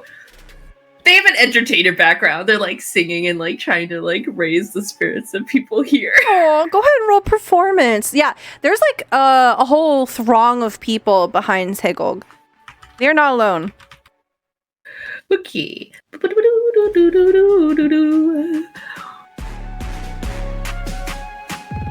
Wow. Okay, 23. So, describe to me what the vibes are, what you're trying to do with it. So Yoonhee's dulcimer, which appeared out of kind of nowhere, just like a mat, like reaches inside of their jacket, and suddenly they've got this like stringed instrument. You can like snap your fingers and then it just appears. You know, like you can do whatever you want. Strike a pose and it just appears in your hand. You're an idol. A little bit of showmanship. It's like, oh, nothing here, nothing here, nothing. But what's this? Dulcimer? It's a hopeful little tune. It's, I think, something that Sujung has been writing, that we've been experimenting with, that we've been going back and forth on, like, what is the tone of this song? But Yoonhee is taking it on a sort of, like a lighter tone, on a lighter spin, and sort of playing it and sort of humming with the people to just, it seems like hearing the frustrations, knowing that the people in the city were trying to get an audience with the Luminary, knowing that the people of the city were having trouble getting an audience with the Luminary, knowing that the people out here didn't have a chance, didn't have a shot. They're not even at the gates. They're not even allowed in the city even, probably. So trying to just like, be like, we're here, we're walking amongst you. I'm here to help figure this out. Okay. Yes. As you play this song, you can see that the group of people, they're like bobbing. They're vibing and they're listening to you. You see some of the corded discomfort that's through them is melting away with your melody. And especially as Segog reaches into his satchel and pulls out a scroll, holding it out to the group of you. Do we have a deal? Absolutely. All right. Well, it's going to get dark soon. So you should pack your bags. We've got a bit of a hike. I turn to the group. This letter could be absolutely anything. It doesn't matter. We are listening. You know what? I agree with you 100%. You're like huddling. They're not going to shoot the messenger, right? Like, we're just delivering a letter. Even if they do, it doesn't matter. Doesn't You know matter. what? We're here to help. We're here to help. Yeah. And with This is that, great. Everyone's so happy. we see everyone gather their things. You kind of explain to Davin what's going to happen, and the group begins to head off. While they do, please join us in a little break. We're going to do a little stretch. We're going to grab some water, refresh a bit, and this is the perfect time for you to head on over to the Kickstarter, which funded in 4 minutes, by the way. 4 minutes. You can go ahead and preview some of the things that are being shown off, early access, as well as access to the playtest if you want to try to play this game and see for yourself what it feels like. So we'll be back in about 5 minutes. Please join us in checking it out. All right, you're back. And we are back. Thank you so much for your patience, everyone. If you are just joining us, welcome in. We are playing Idols of the Neon Dark. This is a 5th edition Dungeons & Dragons K-pop adventure and setting. It has fully illustrated, beautiful art, some of which you can find over on the Kickstarter. You can use !idols in chat for more information about that. Funded in just 4 minutes, and if I recall correctly, we are only 8K away from the next unlockable tier. Let's jump right back into it. After you've gathered all of your supplies, Segog begins to lead the group of you away. You give your goodbyes to Davin, who says that they'll be on the lookout. It's going to take you some time to get to where you need to go, but they'll be back every day to make sure that you aren't stranded out here alone. As the group of you are moving through, you will find that the terrain here is brutal. It is devastating. There are a great number of chasms, and it is only because you are being led by Segog that you're able to quickly cross them. You find portable bridges are strapped to their backs, and they quickly utilize them. Sujong, we briefly mentioned that maybe you might be familiar with these people, or maybe you've heard of them. What are you feeling? What are you thinking as Segog and the other Shatter folk are leading the group of you? I am thinking about what it took for me to get into my position now, and the slight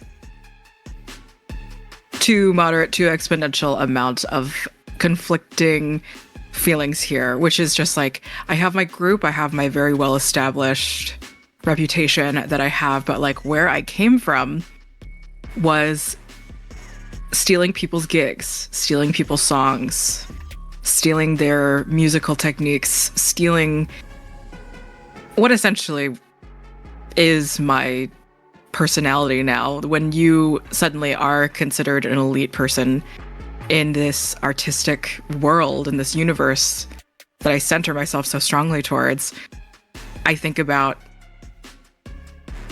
the amount of people who I got into trouble, the amount of people who wanted to start their own lives, potentially in Lumenica, that I just took away. So it's all of my pomp and circumstances very immediately humbled here, because there's just also like a very genuine, like, how do I say in a very normal way that I admire Segog and potentially see a future, selfishly so, that I potentially see a future where I could have stayed here in the Shatterways and made something, and actually, I don't know, just with all this, with being a divine fractalis as well, being someone who comes from, in a very strange way, comes from everything. I left a lot of things behind. I think I just grabbed Yoonhee and Jihoon's hands, just like kind of as maybe I'm like standing in between. Yeah, exactly. Standing in between the two of them. And I think Sujong goes into these modes of like, I'm being very introspective to myself right now, but I love the both of you. There's and definitely to just be there and support. And the next song, the next title will be like, basically like it's like the beautiful actual song, and then in parentheses, I love my friends. The album is called I Love My Friends, and this is the like title song from it. Yeah, right.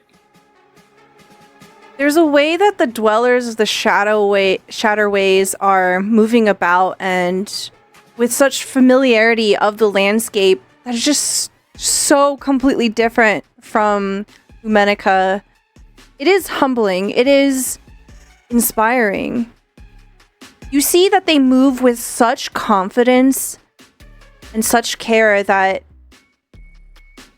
it's like watching the most popular, the most loved idol step onto stage. They're completely in their element, and it is truly inspirational. You see that these junk bridges that are made out of interlocking mechanisms, they just lay out, and you're able to cross these wide spans of territory that would be literally inaccessible to someone like you. You move with them, and you keep pace. These metal and wood contraptions, something that you look at and you're like, why didn't I think of that? I could have made that. That just makes perfect sense here. And you go. It gets dark. Segog whistles, and you see as she lifts up her hand and makes a gesture, the group begins to slow down. They begin to disperse. It's like a ritual. It is like procedure. They begin to build camp. You can see that a number of her group are already wandering off, and you can determine by what they're doing. They're scavenging plants, hunting for fauna, finding food to feed the group. Tegog moves over to the person who's preparing a fire, kneels down and says, make sure you keep it low. You don't want to draw too much attention out here. And then she stands up and she looks at the group of you. How do you fit into this? What are you doing? We'll start with Jihoon. I think when Jihoon realizes that they're going to forage, essentially, they try to like join someone, but it's mostly annoying. So that, like, they kind of just get in the way a little bit, asking too many questions, and they realize it a little too late. But they come back to towards the where they're making the fire, and just kind of looks kind of antsy, like they need to move. Even though they've been walking and moving and doing all of this stuff, they still have a lot of kind of pent up energy, nervous energy maybe from the situation. Yoonhee.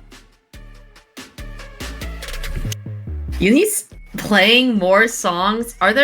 What's the age demographic of the people with us? They're all adults. I'll say that there are a variety of age groups. They go from young adults to some more seasoned hunters and scavengers. You can see that they have gray in their hair, that they're probably the equivalent of their 60s as well. Everyone contributes something. They keep up. I think Yoonhee, as they are going around and playing, like, depending on what group that they're kind of mostly surrounded by, they're trying to play songs that might appeal to them more. Maybe like older, like ballads for some of the older folks, something more like modern, and something from their current repertoire for mix up for the younger folks. Just like playing like stuff, just trying to like we're already doing a favor for Segul, but also just like a thank you. Like, you're helping us through this like very difficult terrain, and you're also having kind of a bad time. So just thank you, and trying to uplift the spirits here. We'll carry forward your 23, just casual 23 performance check here. And it does lift the spirits. You get the sense that these people probably make their own music, but it's not the same. They don't have the... It's a different kind of spirit out here. Mm-hmm. By the time that you finish and you're kind of catching your breath, Segog comes up to you and she says... She doesn't say. She comes up to you, clapping. Nice work. Thank you. I went to lots of school for it. It shows. You're a master of your art. I like to think that everyone's a student always. So much more to learn, but I'm very happy that my music could bring some joy to you all. We need it. Over the last month, more and more creatures have been making nests and taking up residence in the chasms. It's actually why we were able to see the group of you crash land. We were already out hunting, trying to guard people, make sure that they stay safe. Hope's a rare commodity these days, out here. So thank you. It's mighty nice. What are idols for? Yeah. You come... Sujong just like in a such a sisterly way, just like smacks your back, Uni, and just like, give them your drum. Oh my god! Oh, pulls like, oh, what? There's nothing there. Here's like a whole drum set. A singular drum or a whole drum set? They're two very different things. Drum. It's just, I think it's drum one with like sticks. Okay, A okay. set. Okay. Hey, I'm... Yeah, no. Segog looks at it and says, "That's a nice drum."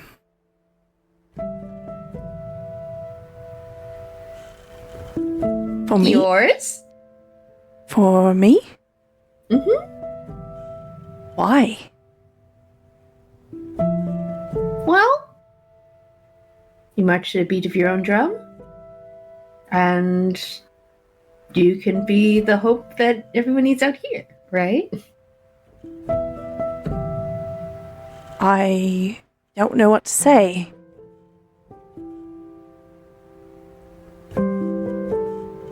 She hesitantly reaches forward and takes it. I suppose I can start with thank you.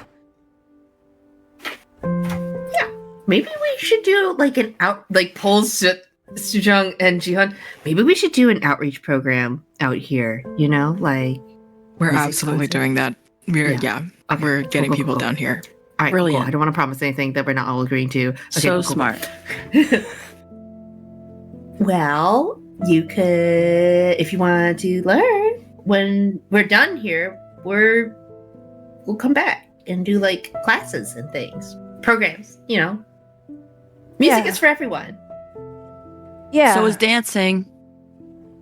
Right. And you can see that Segog's eyes do that thing where someone's kind of looking in the middle distance. They kind of go glassy and just far away. The look of someone who has had a lot of broken promises and doesn't believe you. But they still say, smiling, and you can see the smile does touch their eyes. Thank you. This is very nice. I don't think anyone back at home has anything like this. Not yet. Anyways, not yet. We're coming back. More instruments. I mean, maybe not drums in particular, but you know, you need like a whole bunch of things for a band. So maybe some drums, maybe some more dulcimers. Yeah. I'd like that. Thank you. Yeah. I've got to go do a round, make sure everyone's where they need to be, but if you need anything, just ask anyone. They'll make sure you're set. Okie dokie. It's kind That of was so nice, walks away. Uni. I mean, yeah, I think Suchug, that was Debak. Hebak. Hebak. You can hear throughout this, and as the night kind of thickens, that there are strange whoops and calls echoing out from the chasms and around. Can I get perception checks from everyone? I'm so good at those. 15 from Jihoon, a 2 from Yoonhee, and a 6 from Sujeon. That's half the time it took to fund this Kickstarter. Oh, I think with some hot food in you and some good company, and especially after such a long and arduous walk, Yoonhee, Sujeong, you go out like a light. You sleep so heavy. Jihoon, you're awake. You hear some of the sounds being called out. And you can see Taegog launches a bolt out into the darkness at something that cries out. And it slinks away. Yoon kind of scurries over to Segog. What are those things? Well, Okay. there's all sorts of creatures out in the dark. If you can see it, it's too close.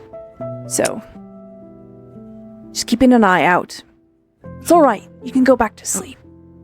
Well, I mean, I can see in the dark, so maybe I can help a little bit. Oh, okay. If you can see in the dark, go ahead and roll me. Okay, your perception was a 15. I'll say that you would have seen like a kind of scrawny, skulking sort of creature skittering. It's like about the size of like a large hound, kind of moving through the darkness.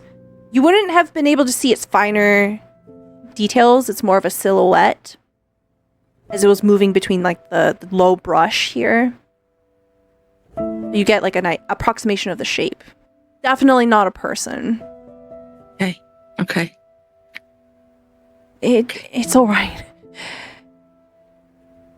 We know what's out there. It ain't good. They only come out at night, or No. You should be Cool. on your guard great. all the time. Yeah. Okay. But Okay, I well, mean, just- not right now. You can go to sleep. I'm on guard. Oh, you're on guard. Okay. I trust you so much. You're so good. I'm gonna go lay down again. All right. Yep. Okay. Like Tego just kind of like turns and watches you go. Right. I think there was like when Jihoon saw like the skulky like silhouette of this creature, it kind of reminded them of a monster in the past that they had encountered that was kind of left them with really bad memories. So they're visibly shaken, but okay.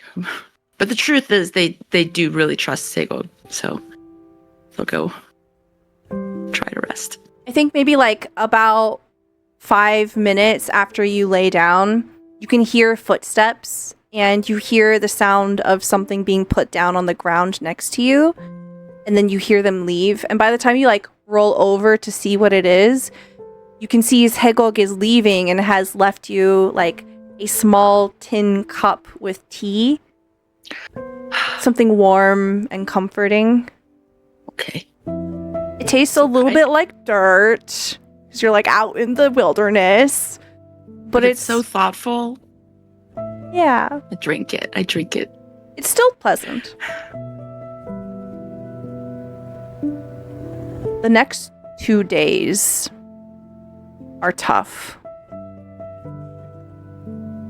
The terrain is unforgiving, and a lot of it is the same. As you follow this path that is being carved by Hegel and the others, you come upon an area that is much more devastated than what you have already been through. Sujong, especially you, because of your sensitivity to the resonance of magic and luminescence, it's like you stepped into a room that is just completely devoid of static and noise. A dead zone of some kind. And you can feel like there's pressure in the air. A dropping of the stomach. A leadening of the gut. Can I get a history check from you?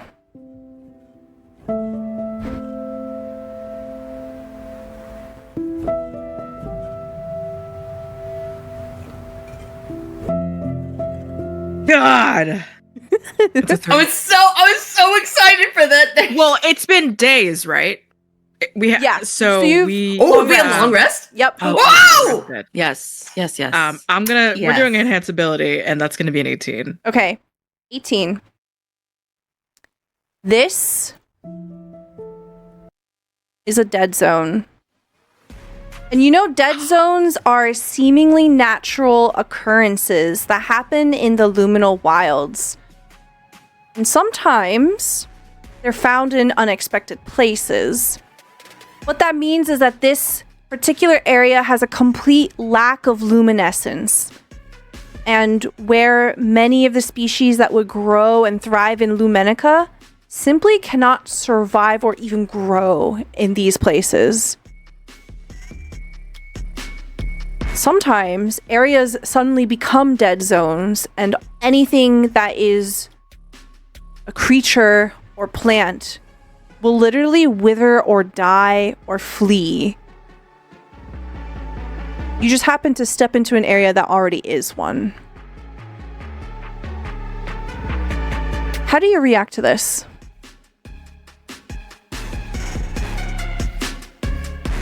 I think with immense, like, just pain, it's sympathetic, that there are more places like this in the Shatterways that you can just so easily turn away from. Just close your eyes from the pain that the lack of support for the agriculture here, things that actually fully support the dark. And I again, every bit of pain so far has inspired Sujong to write something. Like, I think not with eidetic memory or anything like that, but just like beginning to like sing like a very restless, soft, low tune, and for that to travel to Uni and Jihoon's ears, for also them to begin this like co-writing process, all helping each other essentially. Just this place has seen and been in so much pain. Emphasis on has been in so much pain. We have to do everything we can to come back. Yeah. As Sujong brings your attention to it, Yoonhee and Jihoon, can I get perception checks from you? You're kind of looking around with this new lens as Sujong invites you to song. That's an 8 from Jihoon. Anything other than perception check. Can it be? Nature. I'll take nature. Okay. Goated. 17. Great. Okay. The two of you are kind of looking around. Jihoon, there's a lot of dead things around you. It's really distressing. Sand and rocks and skulls. It's terrifying, it's disheartening, but Sujong's words are trying to keep you buoyed, at least. Yoonhee, with the 17 nature check here, you can see that there are signs that this area was once had a presence of luminescence. You can see that there are small luminescence crystals growing in little clusters between some of the bramble here. There are signs of long deceased plant life that have withered away into blackened stalks. You also see the cave.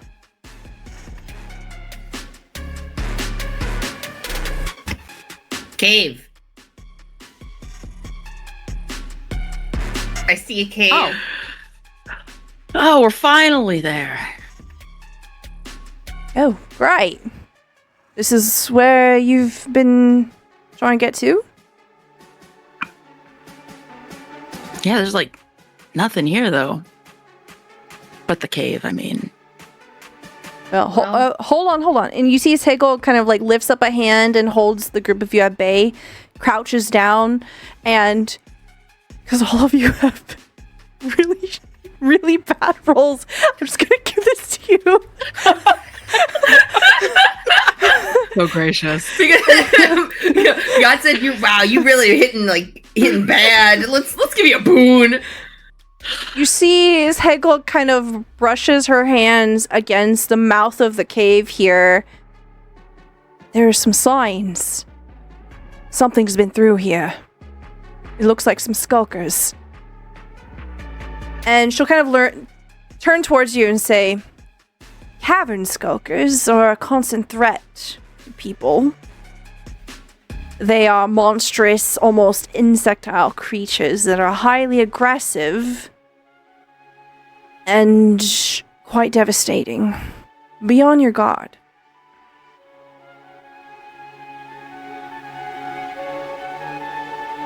Great. It's fun. Well, Are you gonna wait for us? well, I wouldn't wait for us. It's fine. Or Let's go. just tell us where we can find you. Wait. Hold on. Look, we came out here to hunt. And this is clearly a sign that there's something here. I think perhaps we go together. Who would have thought? I mean, if that's all right with you, just like blush. I mean, yeah, obviously. Yeah. Yeah, You need obviously. grabs hands like, yay, friendship! All right.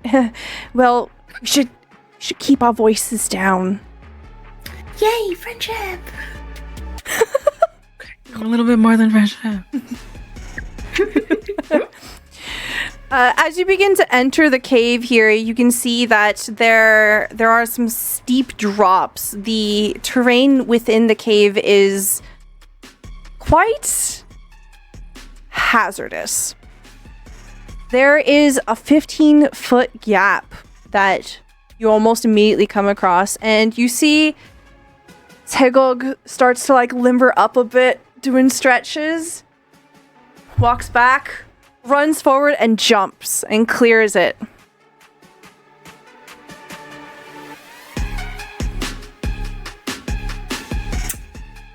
Wow, it's really hot in here. It's, yeah. So, You coming or what? Jihoon does the same thing, gets ready and runs and takes the leap. Okay. What's your strength score? My modifier is +4. Oh, you're good. You clear it. Easy. Okay. And I have mobile. Yeah. Mm-hmm. You stick a cool landing. What does your landing look like? It's more of a parkour landing, so it's like a tuck and a roll and a stand up and then a brush off. Scattered applause. And then I think like Jihoon and Bolus Hegel kind of turn and look over at Yoonhee and Sujong at the same time.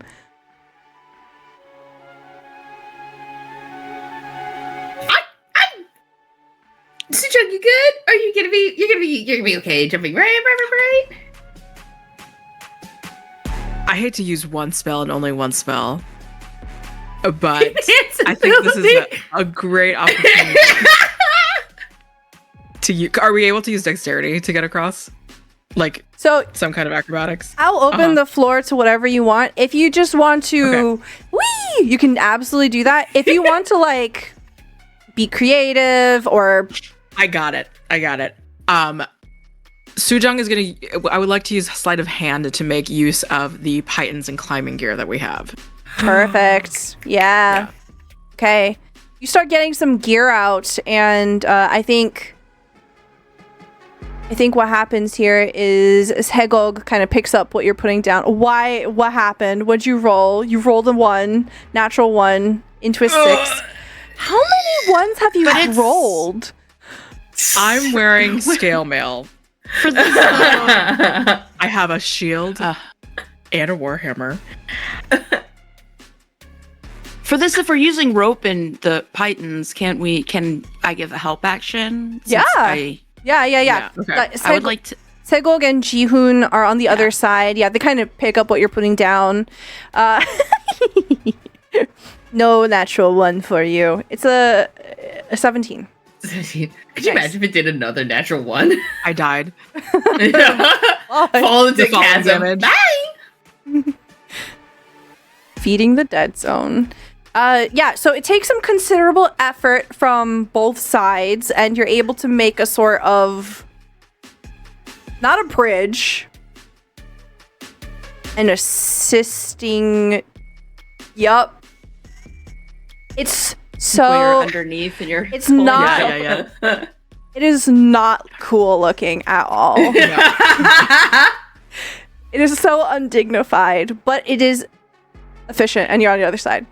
Yoonhee, what are you doing? And I'll give you enhanceability if you want it.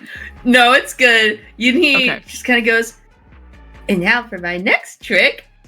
Glitter up in the air, glitter on the other side. I'm gonna Oh, misty god step. damn it. God damn it.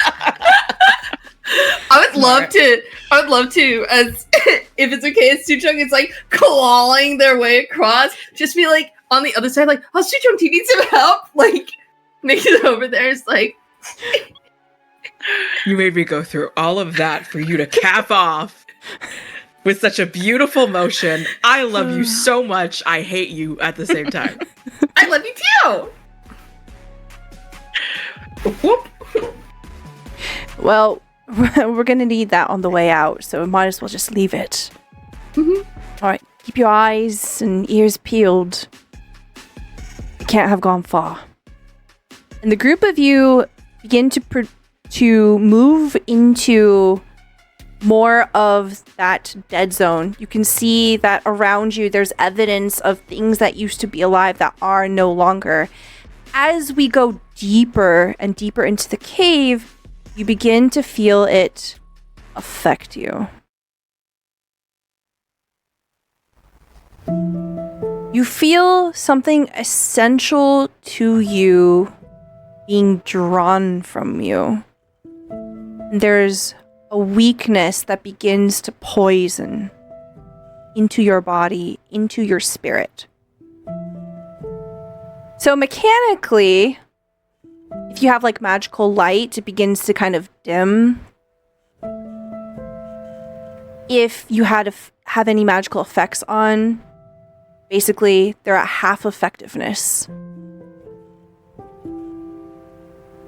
But I really like the idea that magic is in all things, not just spells, and magic is in people. So I think you feel this in your body too. Tell me something that is being crushed inside of you right now. Something slowly withering away. Yeah, I'm sure everyone has seen an amethyst that has not been polished. It's like almost like still the like very dirt covered geode, or like a very like eroded amethyst. There's something dull about her color, like the light that usually refracts, like the glassiness of their skin is just And it does. It's not only just the physical look; it just does feel oppressive here. Like feeling the dead zone, feeling all of like the humility is beginning to turn into like shame here somehow. Like, and he's done so much work to eventually become a greater person of repute, but this is just bringing him back into so many memories. I think for Ji-hoon, that the luminescence in the air and in life kind of helps lift them up and helps them be strong and be quick. But as like it starts like a tingle on the skin, but not in a good way. And then it almost feels like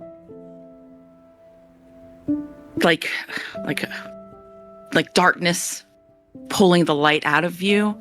So I think they start to feel more sluggish and more out of breath and more like just mentally weak in a way. And just, yeah, more. And that weakness makes them worry because that's how they support their friends.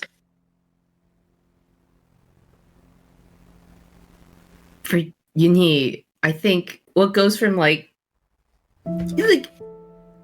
stage fright, that sort of like normal, like jittery feeling before like a performance that they sort of lean on a little bit before each of the shows.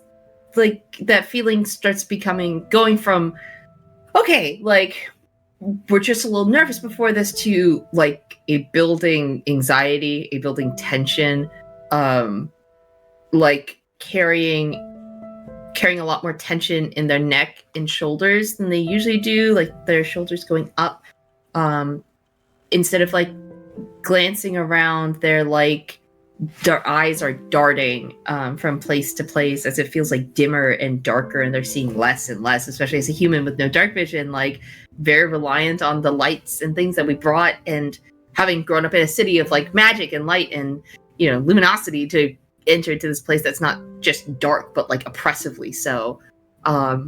Having them on edge, and usually the beat that they walk to being very like steady and in tune with everyone, instead they're speeding. They're walking faster than people, they're bumping into people, they're not as aware of their surroundings, and they're off kilter. Taegog recognizes this in all of you and says, kind of like slowing down, kind of deliberately bringing the three of you to a slow, don't forget to breathe. Breathe with your belly.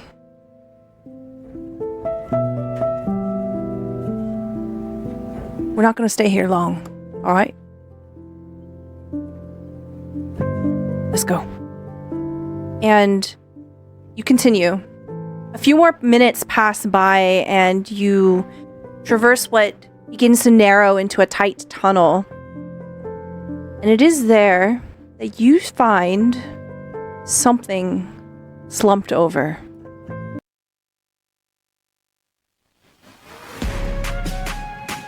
Ji-hoon, this looks very similar to the creature that you saw. It's definitely not the same exact one, but it is curled in on itself. Feeble. You hear a scattered garbling sound from it. It looks like it has hind legs and forearms, but it has this sort of carapace-like exterior. It'd be like the cross between not necessarily a dog, but like hound-ish, but kind of somewhat like an insectoid. It's definitely not friendly. It gives the feel of a monster, literally a monstrosity. It has this sort of weird face that ends with like a malformed maw. Okay. You can see it turns its head, and it has these beady black eyes that look at you. June notices the creature kind of freezes and points towards it. Is it move? It's not like it's weak. You can tell that it's weak. looks- It's probably very hungry because you haven't seen anything around here, right? It kind of like does a half twisting, getting up and kind of feebly swiping in your direction. It's not a threat. Okay. So Ginny like points towards it and reaches up and grabs Uni, just because they're there. There's a thing. A thing? Yeah. And points at it and kind of, I don't know. Do we have torches lit just for the non-dark vision folks? Probably. I wonder. Yeah, right. I'll toss I'll toss a torch that I'm holding like towards it so that it's visible. Yeah, you hear like a whimpering yelp, like kind of like a Pained? not really pained, more surprised, and it kind of withdraws a bit. Oh. It seems sad. It's ugly. It's really ugly. It's scary. It's so cute. ugly. But it's so cute, like ugly dogs. Tegog kind of like puts out like mom arms Yunhee and says, "That's a chasm skulker. What I told you about. Aggressive creatures." It doesn't seem that aggressive right now. Well, this one's weak. Probably hasn't had a good hunt. You'll look very different once it eats you. But what if we feed it something else? Pulls out like a pile of rations. Could be a good distraction. It's not looking at us to eat.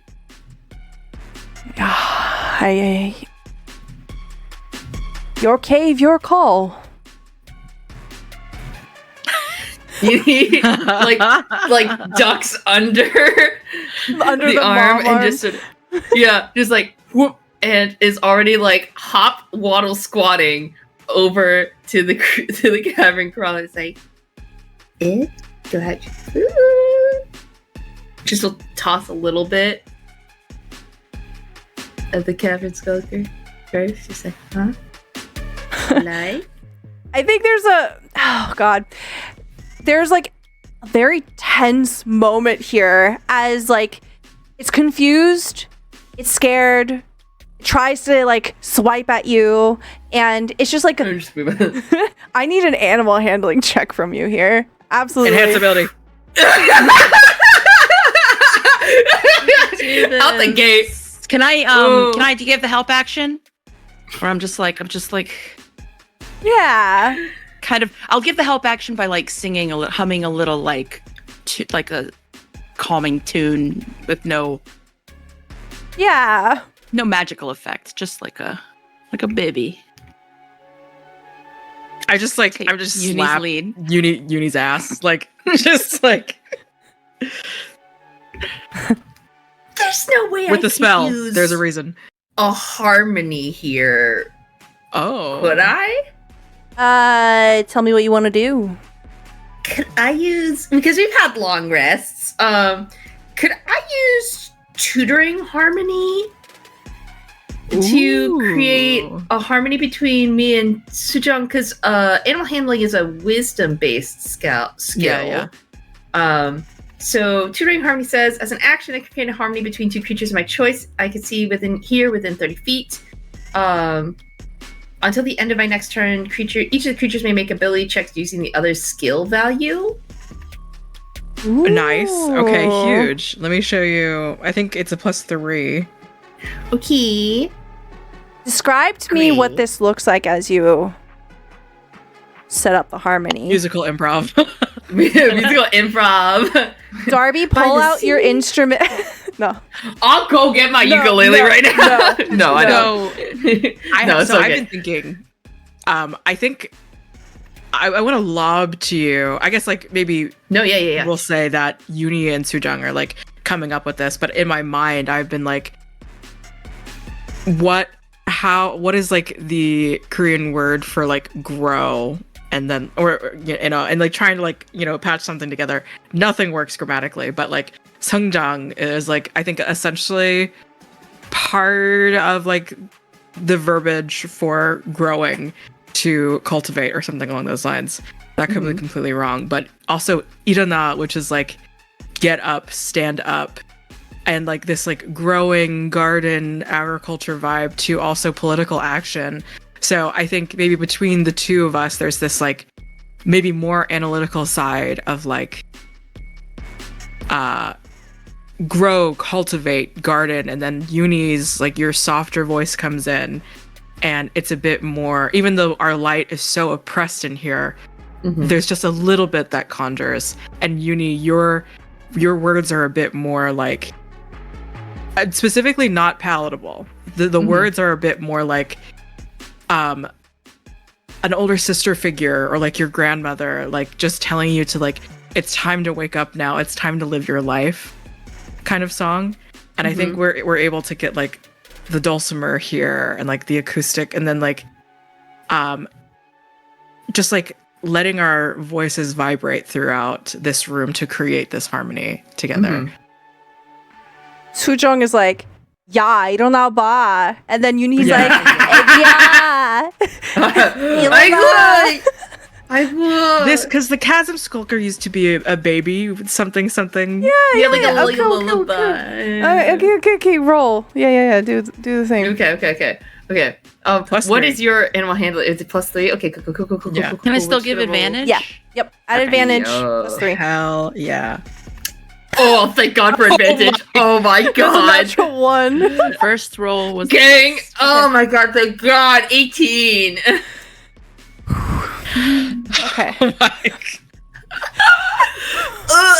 We pulled on so many threads there to make that work. That's literally. Uni just like beefs it in front of the creature and just bites their head. No. In an alternate universe that happens. You just burps from it. so you start like lobbing this food and you're like trying to, you know, kind of make yourself small, non-threatening. And this creature, it's struggling. It doesn't pick up what you're trying to do immediately. And like the food you throw just kind of bounces off of its head. It snarls at you. It tries to hit you. And eventually it starts sniffing at the air. And then you can see it's like mandibly maw, kind of like goes for the food, and it's just like a very visceral consumption of this food. Distracted, Taegok says, "We should go." Yep. Dumps the rest of it and then like hop, squat, waddles back to the group, stands up, does the knees. Speak it. we're out of here. Yes. Let's go. About 20 more minutes pass of the group of you scrabbling around through the dark and the confines of this tunnel, and eventually it begins to rapidly open up. There's a huge cave that you enter, and it has perfectly smooth walls and a large open void in the floor. You are deep in the cave now, and it is here that you see the opening is lined with dozens of crystals, some so large that they would represent a vast fortune with the amount of luminescence that they could potentially generate. You're out of the dead zone now. My next question. Ooh. I never thought I'd be so happy to see a crystal. Hey. I know. I'm always happy to see you as a crystal. You know what I mean? You're a person. You're Sujung. Yes, you're a person. Sujong, you know that some of these crystals are so large that new life in the form of a junior member of the Fractalis race could be possible here.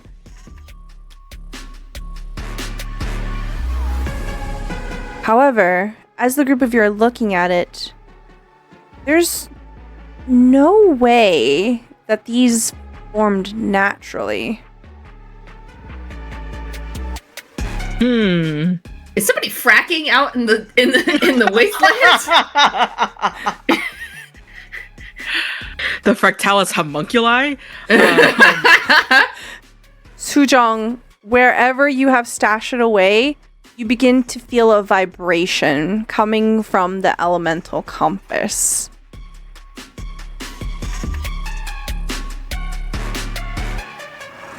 Okay.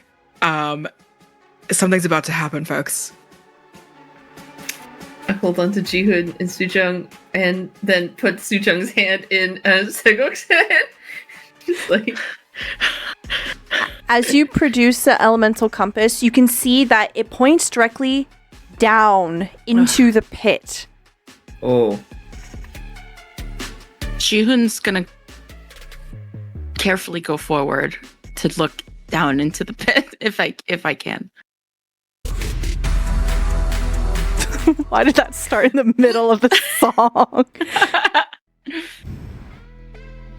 In the darkness of the pit, it is barely possible to make out the bottom. You look down and you listen.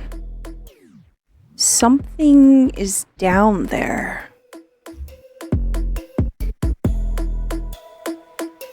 You hear movement. Is it like big movement? It's a rumbling.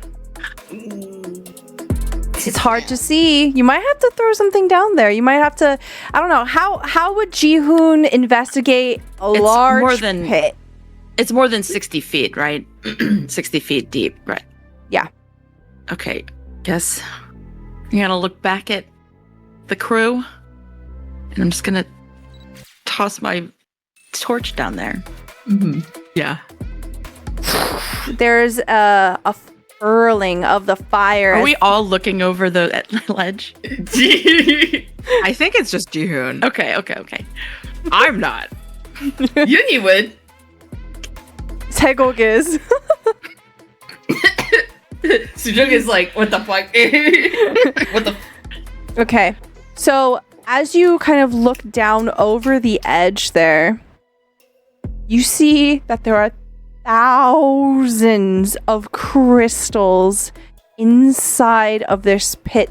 As the fire goes down, it fractures the firelight and dances off of every single one of these planes and these surfaces of the different crystals. You hear it eventually hit something.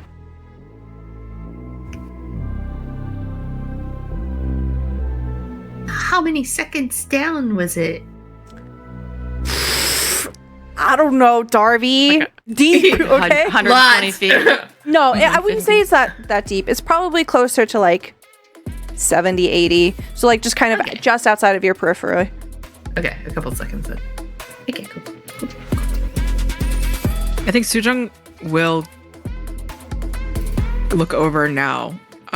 Is there a like perception check situation, or maybe even Arcana, even though I don't have any, to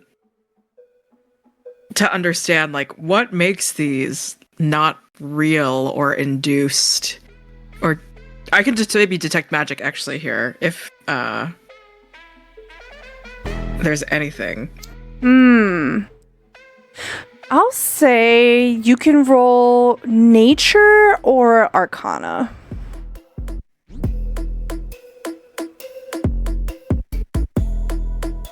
They are both the same. God damn it. Okay. It's a 5. Okay. It boggles your mind. You have no idea how this is possible. But as you're looking down, you finally, you can't help yourself. You have to look too. Especially as like the light just like, kind of glitters everywhere. It's like a kaleidoscope of it. You look down.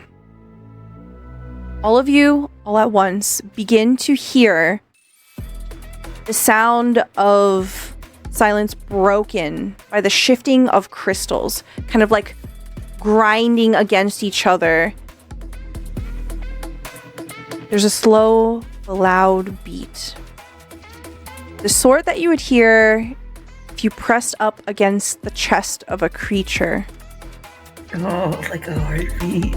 The floor of the pit begins to shift, and you see shards of crystals slipping to the floor as a mound begins to move.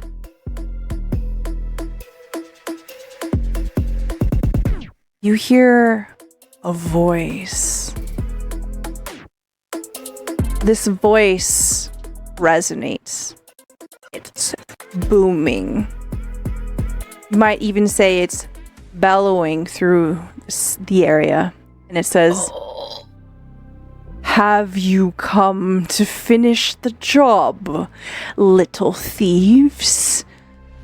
I suspect you will find slim pickings in my hoard now." The walls shake. A quake shakes the entire room, and you hear a roar that splits the air. It rings in your heads, and a dragon begins to rise up out of the pit.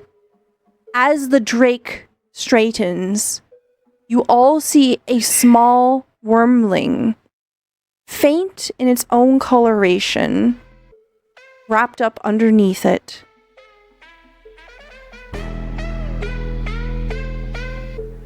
It says, "There is no time. You will have to run."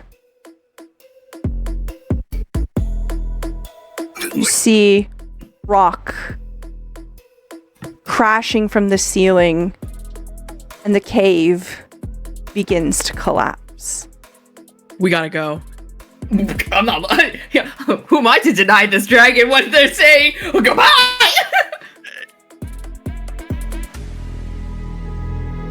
As we start running.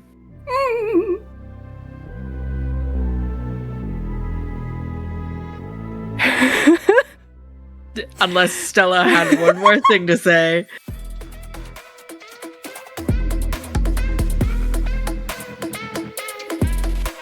The dragon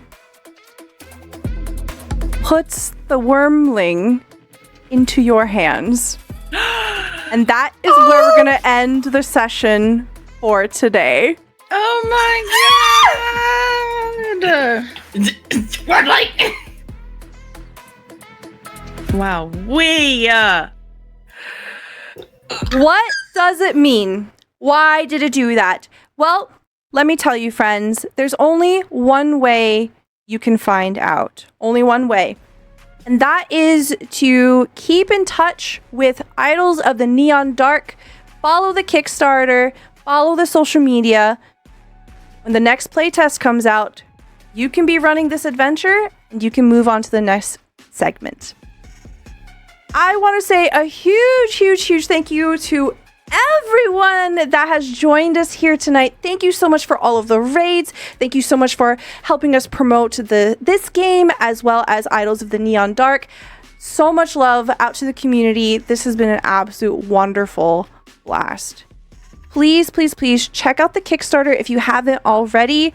It funded in less than 4 minutes. Fantastic work. Such a wonderful team, beautiful art, some of which that you see here on the screen. If you check over to the Kickstarter, you can see a lot more of it. Before we head out for the night, I do want to say thank you so much to my wonderful cast. I also want to say thank you so much to Rockets and Pens for moderating the chat. Thank you so much to Duzin, who is going to be editing this and putting it available on YouTube as a video on demand for your pleasure very shortly after this stream. let's go around. Please tell me who you are, where we can find you, and what your favorite part was of this session. And I will start, as always, with Joe. Hello, everyone. I am Josephine at Scary Dog Friend on Blue Sky and YouTube. You can find my stuff alongside Rockets and Pens, my co-host Fabian over at Badhouse RPG, where we do your regular horror stuff, Vampire the Masquerade, and lots of fun new things happening for this year, amongst the many other projects that I will be involved in. Thank you so much, Stella, for inviting me and for just creating this beautiful, wonderful table. It's always wonderful to get all the Koreans back together again. I think definitely my favorite, one of my favorite moments was just all the opportunities to like really, especially with the Fractalis, just every single moment that I could play up the like gemstone, the literal identification index of amethysts, and really play up this concept of like, what is religion is art, friendship. This harmony is a greater metaphor for a character who is just someone that not only wants to experience collaboration, but like what that means for a greater sense. It always leaves a fantastic character for any long-term type of campaign of play. And also, fun fact, amethyst is the national gemstone of Korea. So that is me. I'll pass it to Darby. Hello. Hi, my name is Darby, otherwise known as Chaotic Darby on the internet. I'm a TTRPG performer, game designer, all kinds of stuff and things. You can find me on Blue Sky, Instagram, as Chaotic Darby. You can catch me on some other channels coming up soon, perhaps. So keep up to date with me on Blue Sky. And I think one of my favorite moments was like in reading a lot of these harmonies, seeing a lot of like the tutoring harmony, being able to be like, all right, now we share harmonizing between the two of us to get this bonus, because I'll tell you, Uni, not that wise. Uni, who's making lots of noise in the sad place where maybe we should be really quiet, is not very wise, if you could guess. If you couldn't figure it out. So being able to like share our abilities was very neat and very interesting factor of the idol class. So it's a lot of fun. Thank you very much. We'll pass it on over to Carrie. I'm Carrie, also known as Miscellanea, all around the internet, Blue Sky, Instagram. I am a voice actor, a TTRPG performer, and sometimes I write things. You can see my website at www.carriecarney.com.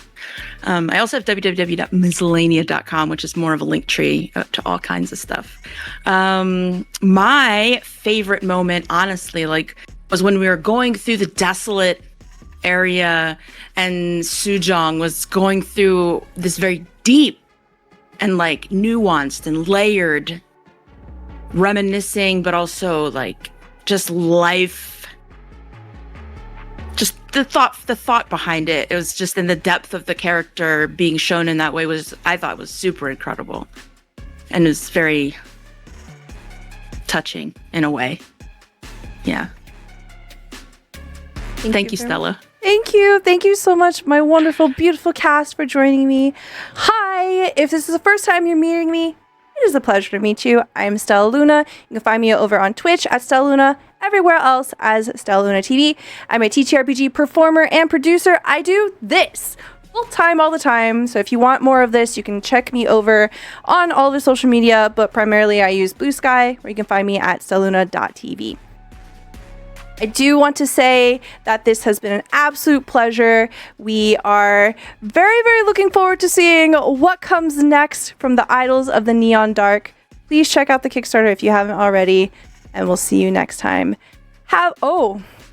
Also, yes, I wanted to talk about Jess. I had their Blue Sky. So originally we were going to have a fifth member of the cast here. Jess, unfortunately, due to inclement weather, Jess was not able to join us, but wanted to say so much love. Shout out to Jess. If you are unfamiliar with Jess, please check out their stuff. We'll have them, their link here in the bio as well, because they were part of the team, even though they were not able to show up to the performance. Still part of the band. Thank you so much, everyone. Have a wonderful night. See you next time. Bye!